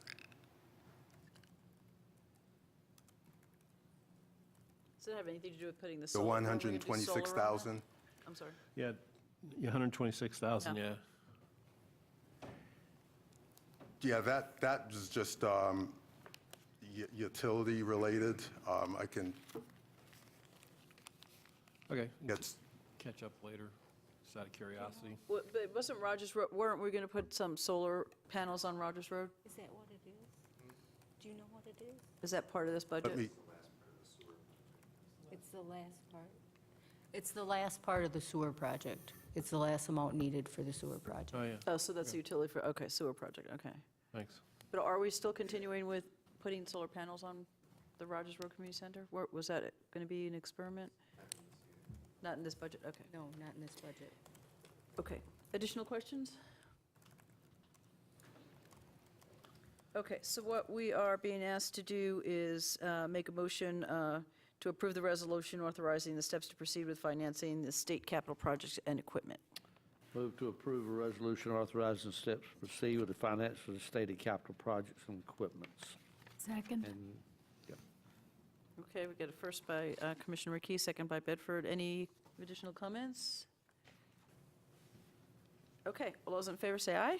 Aye. Against? Okay, that's good. That passes. Thank you, Gary. thank you. Okay, so now let's move on to B, and this is the interlocal agreement with the towns of Chapel Hill and Carrboro related to the historic Rogers Road area private sewer service lateral connection installations for qualified low to moderate income LMI homeowners and the cost share. The board will consider voting to approve an interlocal agreement between Orange County, the town of Chapel Hill, the town of Carrboro, to jointly fund the cost of private sewer service lateral connection installations for qualified low to moderate income LMI homeowners in the historic Rogers Road sewer area, service area, and authorize the chair to sign. And who's going to help us with this one? Craig? Welcome. Good evening, Craig Benedict, Orange County Plan Director. Tonight's item is a tri-party interlocal agreement that relates to the historic Rogers Road neighborhood and the funding cost share arrangements for private sewer connections. As you know, the original interlocal agreement between the three entities was first formed in June 2014 that paid for the community center, sewer infrastructure, community outreach. So this interlocal agreement is a separate agreement because there's a little different nuances. It's still going to have cost sharing similar to the original 14% Carrboro, 43% Orange County, 43% Chapel Hill. This interlocal agreement sets forth how we balance the sheets and how Orange County will seek plumbing contractors that will be vetted to make sure they meet our qualifications. The process to come to the terms of connections for low to moderate income people as part of the historic Rogers Road neighborhood heritage lots, as we've known, has been a lengthy process that we've gone through over the last couple years with the help of the mayors and chairs of the various elected officials, with the help of the attorneys to formulate this agreement and the managers of the respective jurisdictions. So it has come to fruition tonight. The sewer system will be primarily completed by the end of this month. And after it's certified by the engineer, connections, which will be facilitated by this agreement, could be made to the system. We are also will have help from the Housing Department in Orange County and Chapel Hill's Housing Department to qualify these people to make sure they're low to moderate income. Some of the unique provisions in this agreement, these are for owner-occupied lots that are low to moderate income, so it's not, landlords, absentee landlords. There are people that are not low to moderate income will have an opportunity to use a fund that's available in Orange County. That is a 10-year interest-free loan for those properties that connect up to an Orange County owned system. In the past, it was available to Eflin, but now the Eflin system has been transferred to Mebane. So it will primarily be available for this specific area, but again, available to within those parameters. So tonight's recommendation and the manager's recommendation is to review and approve the proposed interlocal agreement contained in attachment 2. For reference, we've included the original agreement in attachment 1. There's also a link in the agenda that is the 2013 Historic Rogers Road report that identified where the heritage lots were and a variety of other issues. So this is will be really coming across the finish line with actual connections. We believe of the 62 lots of the or of the 87 heritage lots, there's 62 lots that have structures on them.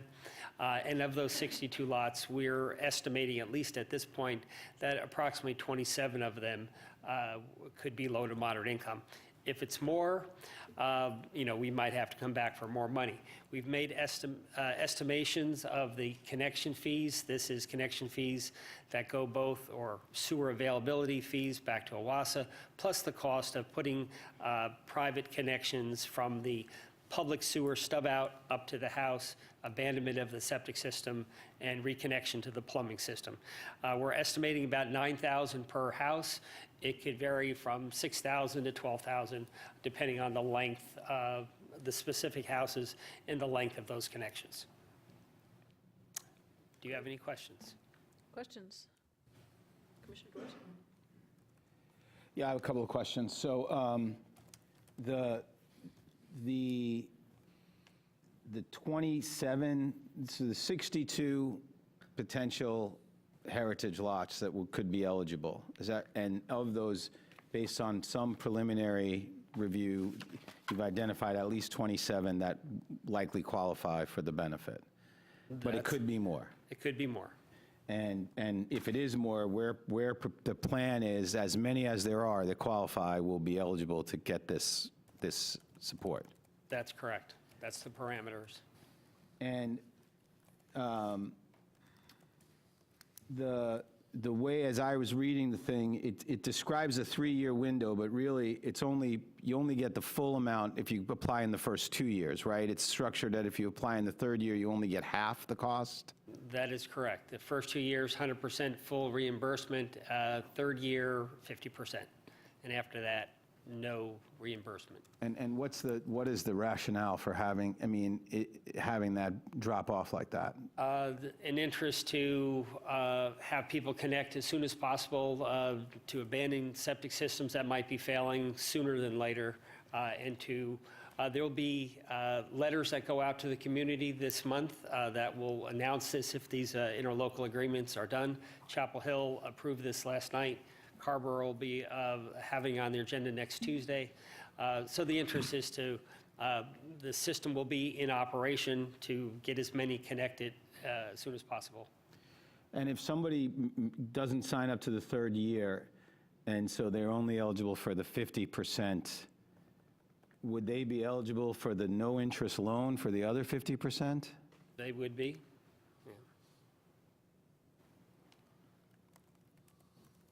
So one thing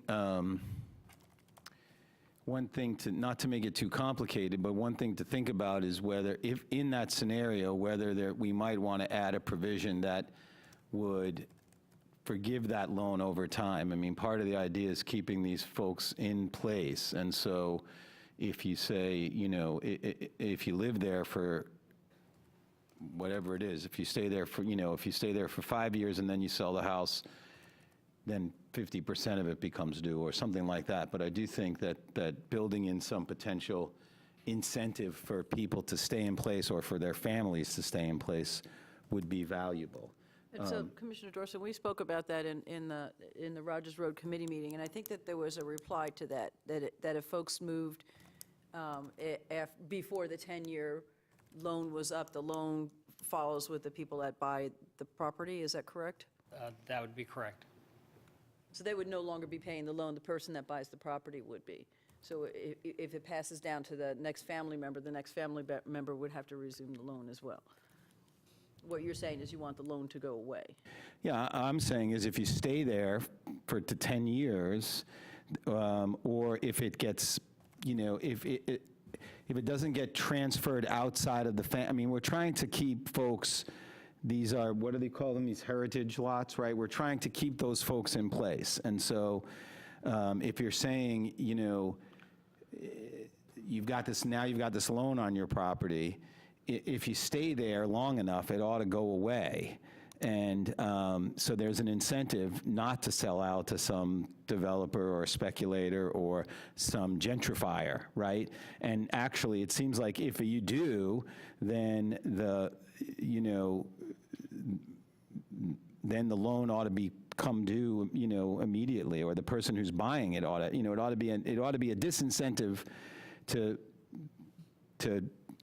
flipping the property, so to speak. But not a disincentive if you pass it on to a family member, right? That, you know, there's, you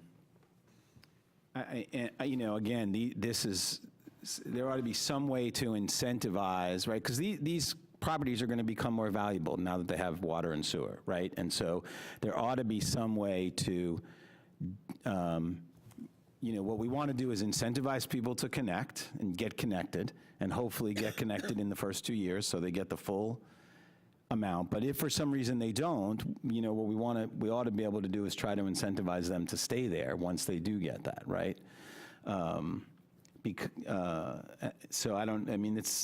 been talking about this for a long time in those meetings, right? And so just thinking about ways to, you know, to further incentivize,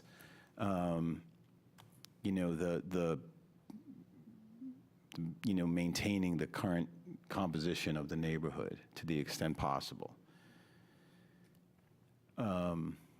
So I'd be interested in whether we could get more information about that. I mean, obviously, the first thing is to get people to hook up in the first 2 years so they don't have that. But if, for whatever, you know, for whatever reason, people don't have the information, or they're, you know, they're waiting and seeing if it really happens and how it works, and, you know, to keep that, to keep as many of the folks that are there in these heritage lots in place.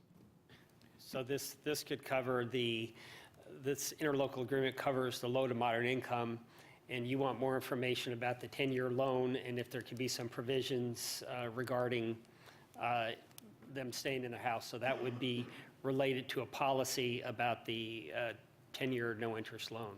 Yes, and I'm not, you know, I want to think a little bit more about it, but clearly there's a, you know, I'm thinking specifically about people who are otherwise low and moderate income, and either because they aren't able to sign up on time or they don't get the information, they sign up in the third year.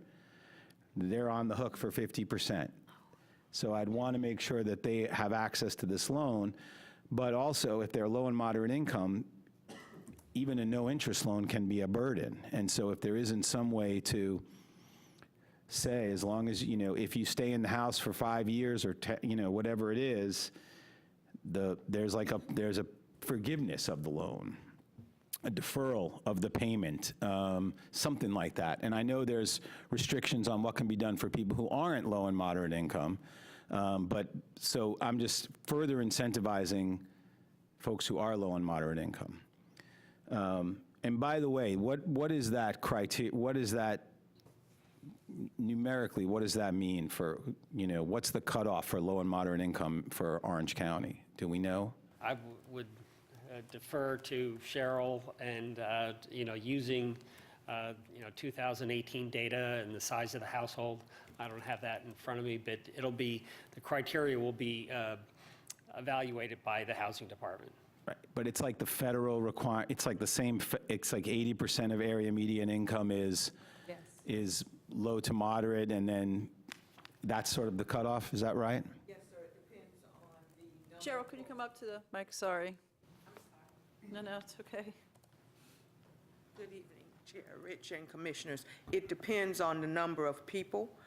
You have 4 folks, you're looking somewhere between $40,000 and $50,000, somewhere in that range, for a family of 4. We are due to get the new income limits for 2019. They have not come out yet, but they should come out in June, if not before. But it depends on the number of people in the household. Yeah, there's like a table, right, that Yes, sir. shows that. So if you Yes, could sir. send that to us again, Shows 30, just 60, and 80%. And we can send you the current table. I can give that to Yeah. Craig, send you the current table. I can get that to you tomorrow. And then when the new table comes out, but it may go up. In some cases, it goes down a tiny bit, but over the last couple of years, for Orange County, it has been increasing. And just a couple more questions. So the estimate of the cost per house includes a fee that gets paid to OWASA, right, which is a flat fee, right?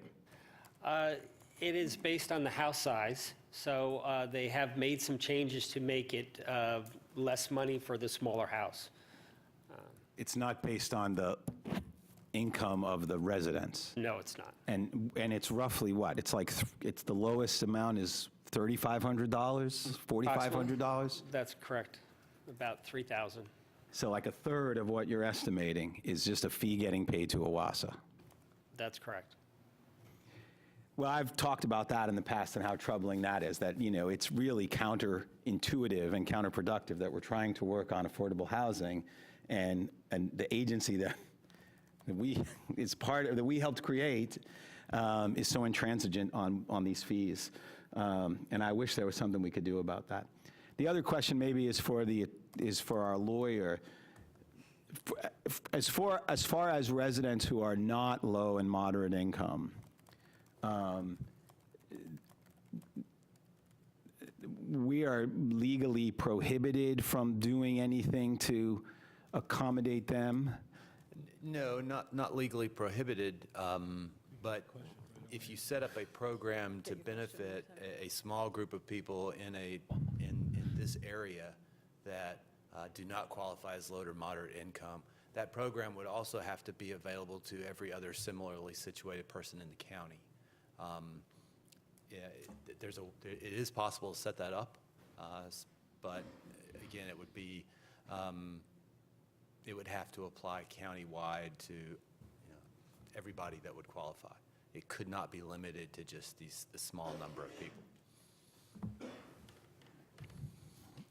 There's no way we could declare this like a economic redevelopment district or something, and then could have a different set of rules for that area? I don't think I can answer that just on the fly, but I can look into that and I can get back to you within a few days. Yeah, and again, I mean, I understand the distinction between wanting to address the needs of low and moderate income people versus non-low and moderate income people, right? But there's also there's a neighborhood preservation quality. So there are folks who have been living there a long time who may not qualify as low and moderate income, who we would still want to help stay in place if possible. And so I'd be, if there was some way to do that. I mean, I don't mean to be too critical. I think this is a huge step forward. We've been discussing this for a long time, and I just want to make sure that we are maximizing, everything possible that we can do on this. So I'm encouraged to hear about the outreach that's going to be done, because I think that is critical also, and I know that's been an ongoing, it's been an obligation we've taken seriously going on throughout this, and the community's been very engaged in, that as well. And so I think that's a really critical element in, getting folks in the first 2 years and everything else. So, but just thinking about if there's any, if there's any tweaking that can be done around the edges, either on that 50% or other parameters of the 10-year loan, I think that would be worthwhile. And I don't know, we may be able to find contractors who would be willing to can make these connections, as part of a, for a reduced cost, given the critical community value of this proposal. But it's exciting to see it moving forward, and I appreciate all the work that's been done on this by Cheryl and you, Craig, and the manager and our captain. Commissioner Markopoulos. So following up on the low and moderate income concept, so that's generated by a federal formula, right? And this might be a question for you, Ms. Hampton, are we satisfied that that is accurate within our local economy? How does that translate into what people are experiencing here? Since the limits are high, I think it is within our local limits, and particularly with the federal programs. The town of Chapel Hill, if they are still utilizing CDBG funds, they have to use the HUD income guidelines. So there's little chance that someone who doesn't qualify for low and moderate income may not be able to afford it, because in reality they are low and moderate. You think this catches almost everyone who actually needs the help? I don't want to say that, because there's always those people who may be $200 to $500 to $1,000. We had a case just today, there were $2,000 over the limit, so I can't help them, but they have a horrible roof and no heater stuff. So we're trying to figure that out. But I think for our county, it is very high, and when I go back to the office tonight, I can get that to you all immediately, to Craig and to the clerk, so she can send everybody, and you'll see what they are. If we stay on target, it will increase for 2019, so that adds a little more folk that may qualify with the income. It'll take it up higher, which means more people may be able to get in. But I can't definitively say that until HUD sends it out. But so for folk, if you're right over the line, CDBG or any federal program cannot let you in. So if you are $500 over the line, you'll have to go to the $50,000, the loan, the 0%, not $50,000 loan, but the loan. And there's no way around that, then that's... If they're using federal funds. Right. The county can do, but when we qualify as low income, we always use those limits. Now, you can always, the county says for their share of it, you can make a stipulation that you'd like to go, what is it, $500 or a certain percentage over the low-income limits for people that fall in a gray area. However, you have to make it uniform. I would not recommend that. I'd recommend trying to stay and then trying to work through the loan program at 0% interest. You can defer that. You can defer it. You can make it due and payable at the change of transfer of property. There are a number of scenarios that I will share with Craig, but I would not tell you to fudge the federal guidelines. Thanks. Can I just say, don't go back to the office after this. We could wait till tomorrow morning to get all that information, please. More questions? I have a question. So if we do look at these incentives that Commissioner Dorson is looking for, and I'm understanding that it's mostly for the people that miss the 2-year window and fall into that 3rd-year window. That's where your most concern is? so that Yeah, they I mean, don't have to take a sir, loan. I want to make sure, the primary concern is anybody who's low and moderate income gets Right, the maximum exactly. incentive and benefit. And I mean, I think you said that outreach is going to be so important, but if you do go back to the office tonight and start thinking about incentives, or on your ride home, whichever it might be, do we have to present them back to Chapel Hill now, since they voted on this already, and then Carrboro is going to vote on it on Tuesday? So how would anything that we change on here affect what the others have voted? I think Bonnie wants to say something. So because we're talking about year 3 of this agreement, one thing that we might want to do is monitor who signs up and who's left as we get into year 2 and we're approaching 3, because this agreement can certainly be amended at any time. And so because we have this kumbaya moment of everybody agreeing to this, I would think that we would want to go ahead and get whoever we can on it and then bring forth more information and monitor. I know that I heard when water was brought to the neighborhood, there was time, I've heard stories where it took people a long time to get on, but the county was aware of who got on and who didn't get on. So if we see this happening, I think we alert our partners and we all say, you know what, we need to do something else. So Commissioner Dorson, is that okay if we go ahead and direct staff to move forward, but with understanding that there could be amendments made, and what Bonnie is just saying, that we really track those 27, 28 homes. But then we also encourage people we find a way to encourage people to stay in those homes. I mean, do you feel comfortable with doing that? yeah, I do, but I just want to, given what what I've said on the record, what Bonnie just said, what Craig has said, I also think, I think 27 is an underestimate. I think there's, I think that this is based on, people have to identify what their income is, which people are reluctant to do. And so I think it's really critical working with our other partners like the Jackson Center and RENA to make sure that there's this outreach, because I think it'll be higher than 27. And certainly want to ensure that everybody gets connected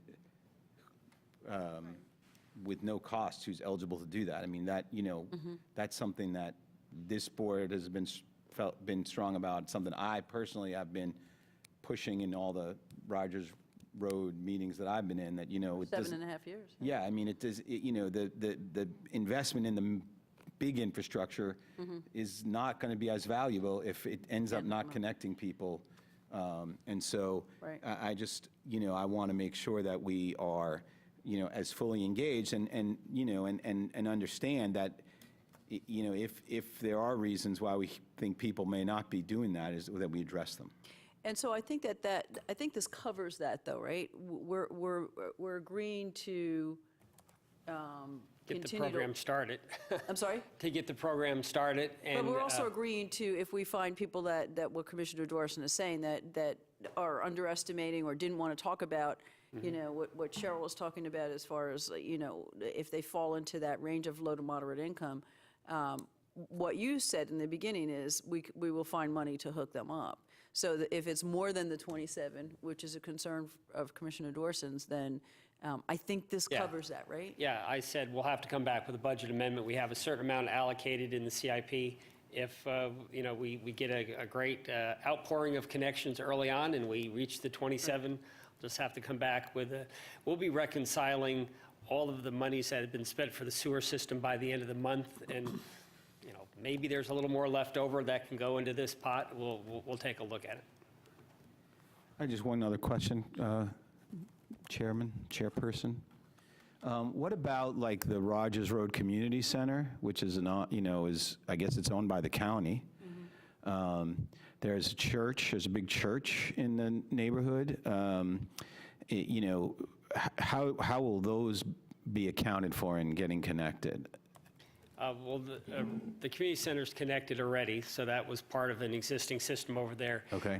But the church was given just connections to the lot, like stub outs were put to that general area. But they'll have to pay the amount, they'll have to pay the standard amount through an application process with OWASA. There is no, besides what they were given as being a heritage lot and a stub out to the area, they'll have to pay the normalized rates to OWASA for connections. So the fact that it's a nonprofit doesn't give them any, doesn't bring them into this program that would provide the funding? Not at this time, no. Is that something that is permissible or not permissible, John? Well, we could certainly look at a nonprofit grant, but no, it would not qualify under the low to moderate income aspect of this, but that is something else we can look at and bring that back along with the other information. The amendment also. Yeah, I'd like, if with the board's agreement, let's at least look at that as well. So let me just read this. One, it says to review and approve the proposed interlocal agreement contained in attachment 2 and authorize the county manager and finance director to sign. And 2 is to direct staff to move forward with implementation by completing the responsibilities listed in Article 4 of the proposed interlocal agreement contained in attachment 2.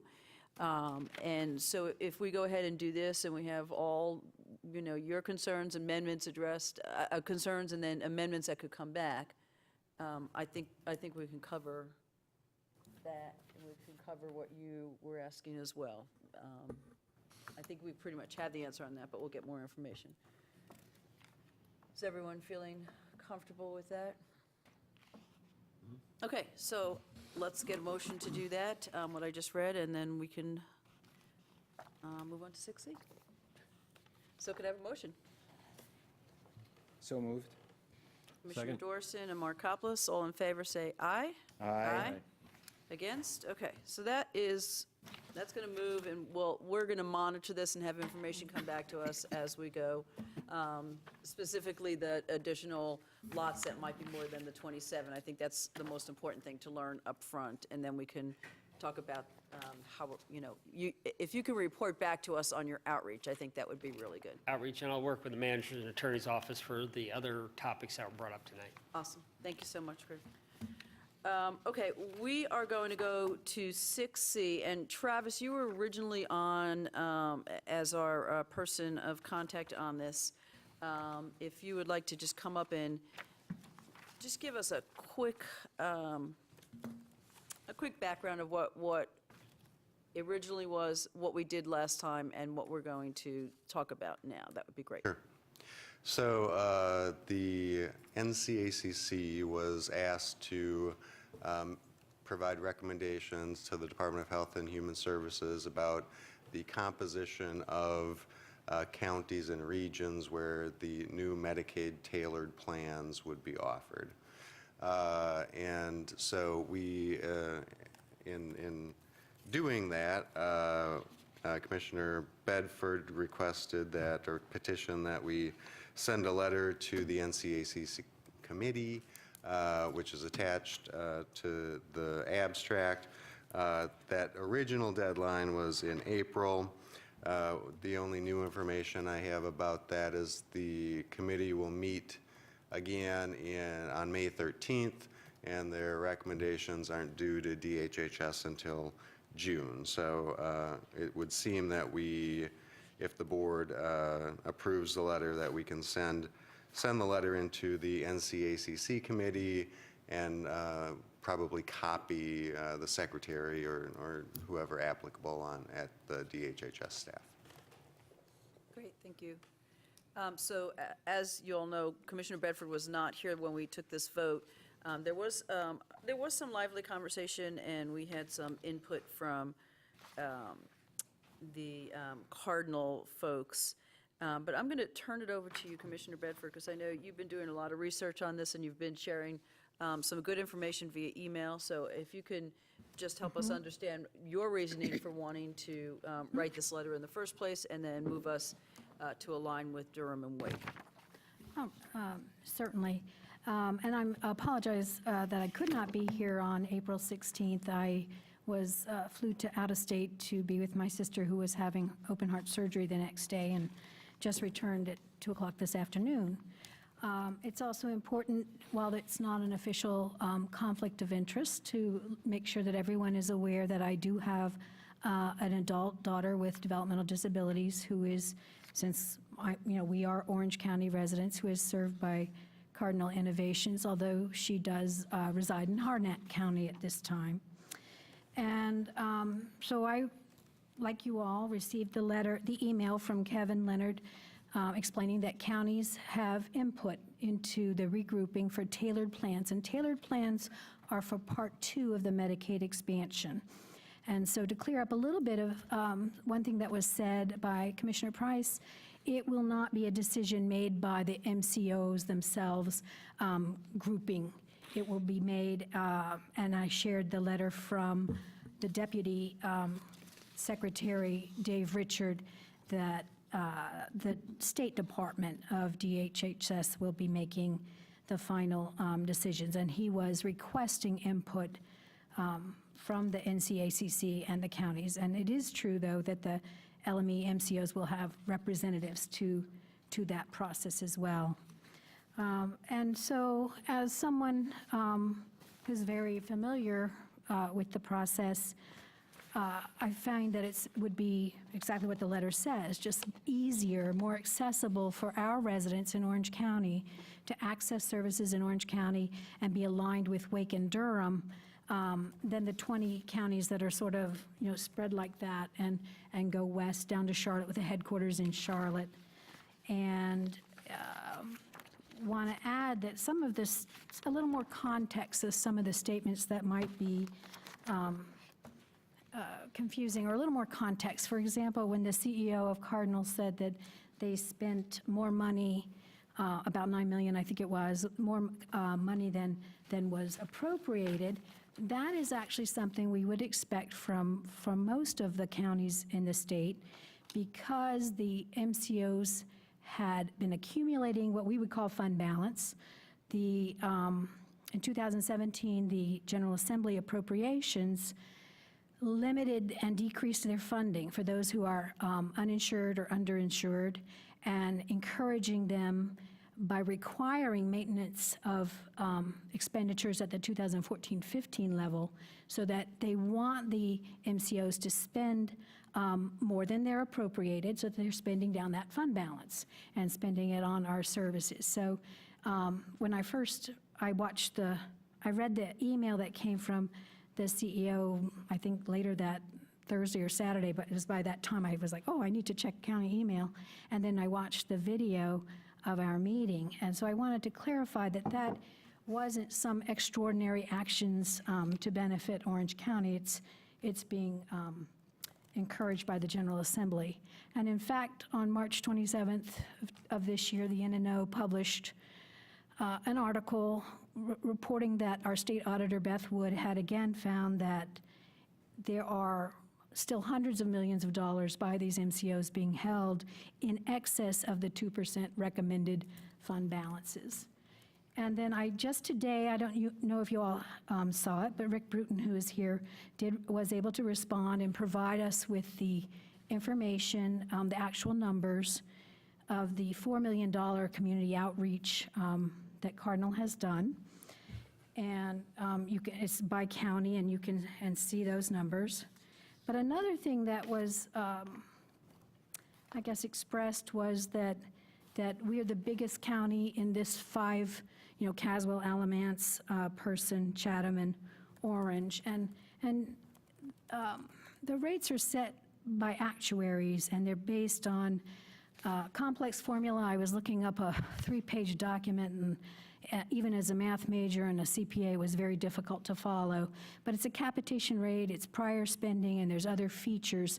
And then I provided you from Cardinal's own listing the counties and their eligible members, starting with Mecklenburg at over $1 million. And you'll see that Orange falls in the middle, but it's also just sort of irrelevant. The county is going to be funded based on the formula on a per person type of basis, and even if they were doing it that way, then that's not a good way to fund folks. It should be based on need and effort. And then I was also concerned and there were several other minor points, but this issue of funding Club Nova, and I reminded us that they came to us in February with the news that there was a $500,000 promised, but that it was contingent upon Club Nova raising 80% of the $4.5 million, which would be another $1.6 or $1.65 million on top of the $2 million they already have in cash and pledges by year end. And I don't know if that means June 30th or 12/31, but that's going to be an incredibly tough, if not impossible, challenge. And then I pointed out that in Dave Richards' letter, he states that LME MCO shall be prohibited from offering, and counties, which is us, will be prohibited from receiving any financial or material inducement to change or maintain current affiliations. So really, that should not be a consideration in our decision-making.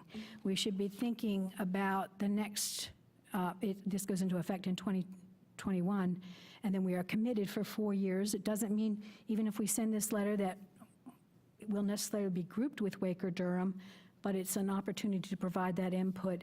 And we need to be considering all of the needs of the county residents across developmental disabilities who will all be served by tailored plans, traumatic brain injury, and then our more severe folks who have been hospitalized recently, or I can't remember if it's once or twice in the past year. There's flexibility between the tailored plans and then being served by those other healthcare providers in a comprehensive way, so that there is time to make those changes. And of course, there will be transition time. And I think the other argument that I found kind of illogical was that the argument the CEO said in his email that, we're the oldest and most mature, therefore go with us. And, that's just not logic. It'd be like me saying, well, Ford Motor Company is the most mature automobile industry there in the United States, therefore you should buy a Ford.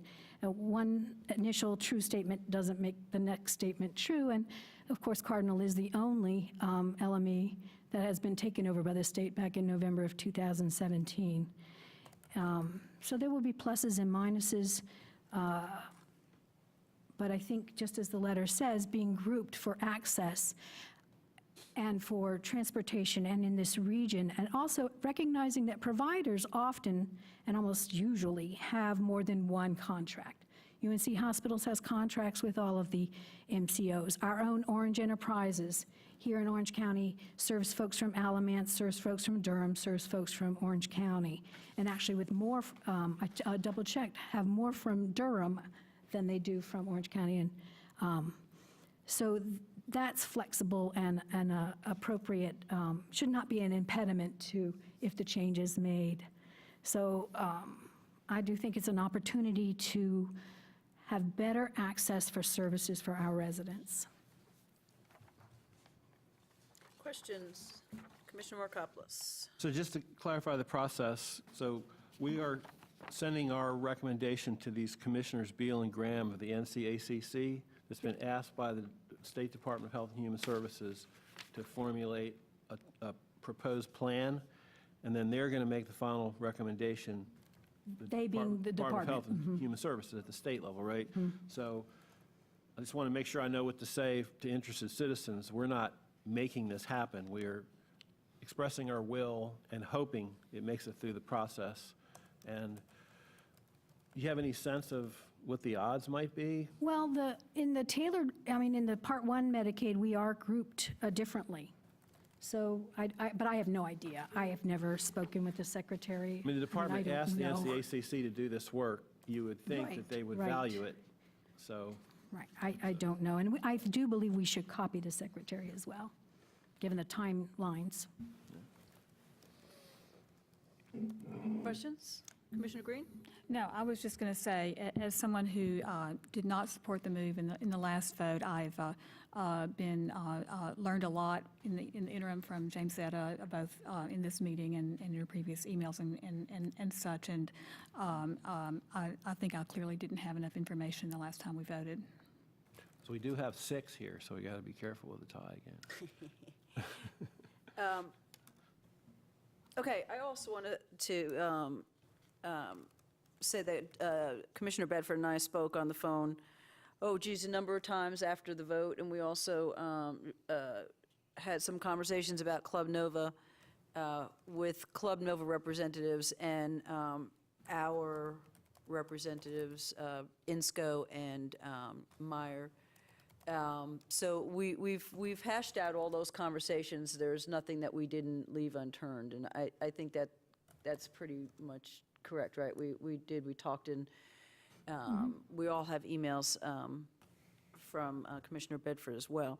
So the original recommendation was the manager recommends that the board consider authorizing the chair to sign a letter to the committee recommending the composition of tailored plan regions that communicates Orange County's preference to be in a region that includes Durham and Wake counties, and that the clerk of the board submit the letter as soon as possible. We did have that letter ready to go, so we would just have to.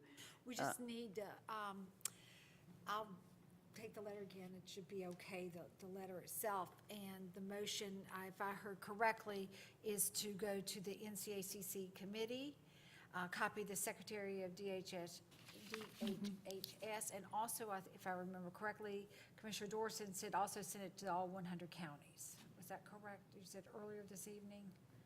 No, that was the was the other- resolution. no. Okay, I apologize. That was the other resolution. Okay, The so legislation, yeah. I will just. But I do think that we should send it to our legislators also, because they've been Legislative included delegation. in They were on the original email back. the conversations as well. 16th, yeah. Okay, so let's see if this passes first before we jump the gun on that. So are there any additional questions before we get a motion on what the manager's original recommendation was? May I have an opportunity to speak? Sure, did you sign up? I did not. It just added. Okay, sure. Started, so. Just make sure you sign up for us, well, we know who you are, so. that's Rick okay. Bruton with Cardinal Innovation Self-Care. And you will have 3 minutes. Thank you. Thank you for the opportunity to If you speak. could talk into the mic. Yes. I regret Commissioner Bedford wasn't here last time, too. And we've been trying to connect on some stuff and get Trey. For your specific stuff related to the finance stuff, and again, I may be incorrect. What I remember Trey saying was 9.4 out of projected 30. So that's a little bit disproportionate. As to the audit thing, there's been some lively and robust discussions about their numbers versus our numbers, and not just ours, the other LME MCOs also. So I know that's something they're looking at. And again, I'd love to have some time with you and Trey to get together and discuss those. Medicaid reform is coming. November, people with mild to moderate mental health and substance use disorders are going to transition to commercial managed care. There's going to be a change. 2021, there will be another change. Adding another layer of change, I don't think is the best idea. There's a lot that's going to happen, a lot of potential for disruption. You know, I've spent a lot of Tuesday nights with you guys. I know you value the input of the community and the people here.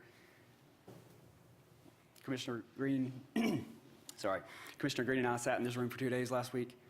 A lot of stakeholders, a lot of county officials, everyone I talked to and discussed that 3-3 vote, didn't know about it. Completely caught off guard, did not agree with it. So I would encourage you guys to get some more input on this from the people that will be directly impacted. And I'd be happy to answer any questions. Questions? Okay, thank you so Thank much. you. Appreciate you being here. If we have no more questions, I'll Commissioner Dorson now. It's not a question, it's a comment. It's a comment, let's do it. So I just would say, I would just reiterate what I said last time, that, well, first of all, I just want to clarify, if this got changed, it would be in 2021. Is that what you said, James Etta? Implementation is for 2021. The process is already, underway, right. But I'm saying, he just suggested there'd be a change now and then a change in Well, the 2021. Medicaid Part 1 is being implemented in November. Well, again, I would just say, just in response to the comments we just heard, generally, I've heard a lot from the community about their dissatisfaction with Cardinal since I got on this board, or since that changed, since they took over. And, as I was the rep for a while, and was extremely disappointed in how the county was treated, how the board was treated, their board was treated, and heard just litanies of complaints from residents. And so there's a lot of value in this proposal in the regionalization and but I know they've got new people in there finally, and they're trying to turn things around, and I encourage that. But from my perspective, it has been an unsatisfactory relationship. I haven't heard ever from anybody praising the good service they got through Cardinal. And so I think it's important that we do this, and I appreciate the board's willingness to take this back up. I do think that the vote last time did not reflect the will of the board, the majority of the board, or the best interests of our constituents. So I'm looking forward to voting in favor of this when it comes forward. Okay, looks like we are done with questions. We had one more comment. Anyone wants to comment after we get a motion, we can do that again. So I need a motion for the manager's recommendations plus the additional letters going to folks that Donna has mentioned. So moved. Second. McKee and Bedford, all those, additional comments? Okay, McKee, seconded by Bedford. All those in favor, say aye. Aye. Against? Okay, so that passes unanimously. Thank you. Commissioner Dorson, thank you for working on bringing that back. And Commissioner Bedford, thank you for all the work you put into this. I know it's a lot. I know it hits home, and so it's important. And you are our expert on this, so we need to make sure that we follow your recommendations. Okay, so let's move to reports. We do not, So what about the consent agenda? well, reports come first. Reports are before that. They're not even on the thing. You forget your duties as chair, that Right. reports come before That's right. consent. They All don't right. show up in the bookmarks in the PDF. Well, I got the yellow sheet, though. Sorry. All right, so now we have consent agenda, and I know that Commissioner Markopoulos sent an email about 8D. Do you still want to pull that? Okay. Yeah. So 8D is pulled. Does anyone else want to pull anything? Okay, if not, let's get a So there were no motion. reports? After I screwed that up, I'm sorry? So there were no reports? There were no reports. Okay. We considered that a report from you. Well, I'm confused. Go ahead. Move Okay. the remainder of the consent agenda. Okay, move the rest of the consent. I need a second. Second by Green. All in favor? Aye. Aye. Okay, let's move over to 8D. And let's see. Give me a minute to get there. Okay, Paul, welcome to the podium again. So this is budget amendment number 8, finance and, let's see what we got here. Commissioner Markopoulos, I did not bring your email or your notes, so what, you want to just go ahead and talk about that? Sure. I could find your email, but it'd be easier for you to talk.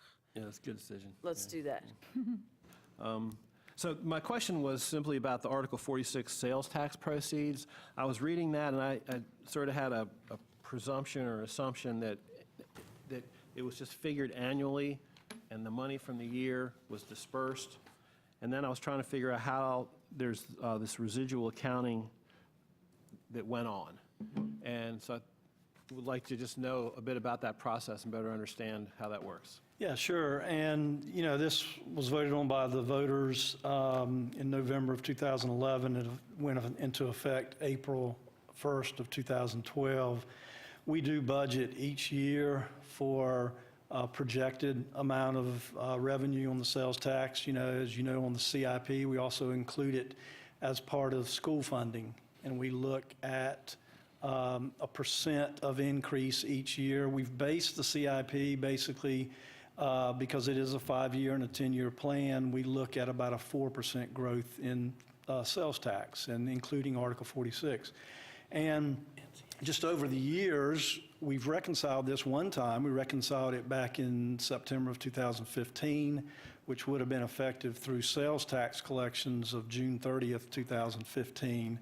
So we did do a reconciliation then for basically over collections above what we budgeted, and we gave that 50% to the schools, 50% towards economic development. And now we're back again about 3 years later and looking at reconciling again for collections that have been collected above what we've budgeted. Then this period is through June 30th of 2018, and it equates to about 1.1 million, as you see in the abstract, again with 50% going to schools and 50% going to economic development. Our plan going forward is to reconcile this on an annual basis so we don't have this large amount that we need to do every 3 years. So we will be coming back to you on an annual basis and looking at collections, looking at how our budget was, and reconciling that and coming back annually with you after the audit of each year. So. Does anyone have a question? I have a question. Does the Article 40, this is Article 46? 46. I want to get it right, 46, 43. 46, is that part of the percentage, the 48.1% that we give to the school, or this is a separate pot of money? It is part of the school funding this is separate, basically. This goes through the capital investment plan. So this is additional capital money that we use that the schools use towards in the capital investment plan. The 48.1 is really only on current expense, it's on debt service, it's on long-range capital, recurring capital, and those items like that. So this is separate. It is put in by the ADM, so it is based on the percentage of the schools, which next year is 60.14 and 39.86 by the schools. So it is allocated by ADM. So, but it is above the target or the goal that we always try to Correct. get to. Correct. So this is above. Okay. Yep. Great. Thank you. Does that answer your question? Are you Yeah, okay? thanks. Commissioner McKee, any additional? No, I'm good on it. Given what we know about potential developments, I think it's a good thing. No? Commissioner Dorson? Yeah, well, given that it's not counted in the 48% or the target, it would be good to have sometime during the budget process an assessment of the total amount of education funding. So like, I presume like the $260,000 for that equity program is not, I don't know if that's counted in that base or not, but to the extent there's stuff that is actually going to education that is not counted otherwise in that number, it would be good to know that and know that, here's everything that counts and when we look at the big percent, but here's all this other stuff we do and, Right. give a more realistic and accurate assessment of how much we're doing. We'll bring that to the work session for the schools. We'll have that information. That'd be great. Yeah, I think that's why we see, like, the year before that it actually went above 50%. I think that's because of all the add-ons that. It actually went above 50% the year before because it's on the general fund revenue. And so because we're using less fund balance, that's not revenue.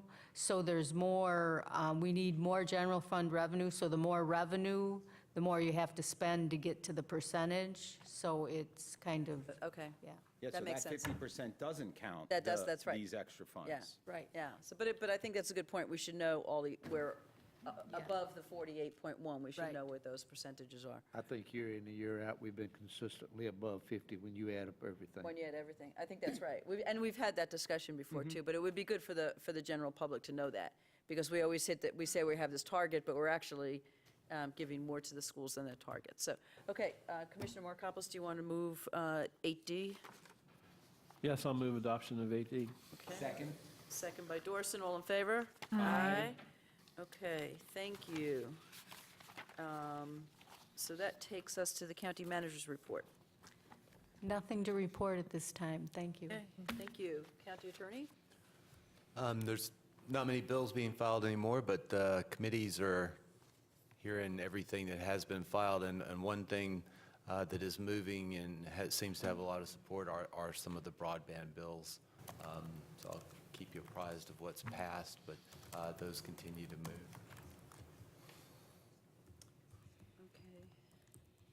There's a bill, the bill with the redistribution of tax, did that get any legs to move out of committee? I think that's in the finance, still in the finance committee. You're talking about redistribution based on Yep. population. Yeah. I think that's still on the finance committee. Okay, I know there's some concern with Chapel Hill and Carrboro. The mayor's talked about that today, so if we can keep an eye on that. Commissioner McKee? And an informal request that our attorney and the manager or staff remain in contact with our representative to Cardinal Innovations about the commitment to Club Nova, because I'm not entirely sure I trust the commitment. I think we need to make sure that commitment holds, irregardless of what it takes. Yeah, and I can tell you that those conversations have been going on. I'm aware, and I'm aware of what the conversations are at the state, Right. but I'm just saying that my experience with Cardinal reflects Commissioner Dorson's comments. I didn't make any comments a while ago because I probably have an even more jaded view. Absolutely. And So, particularly yeah. on this commitment, I would intend to see that commitment fulfilled. We can certainly follow up on that. Yeah, I mean, just quietly to track it. Okay, thank you. So we are moving to appointments. We have 11A, and this is Advisory Board on Aging. And Janice, you stayed. I don't know if you want to come on up and talk with us about this a little bit, or we have some recommendations if you want to add any other comments.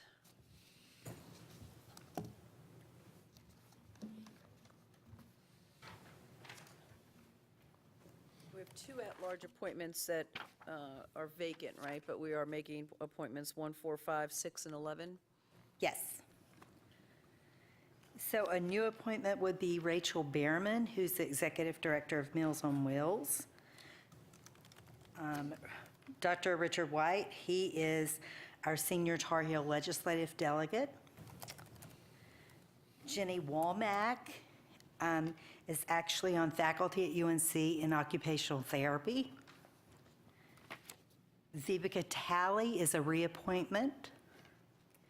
And of course, Heather was here this evening, and she's a reappointment. Okay, so should we talk about these first, and then we could talk about the two at-large positions? So I need a nomination for 1, 4, 5, 6, and 11 as recommended by the Advisory Board on Aging. So moved. Second.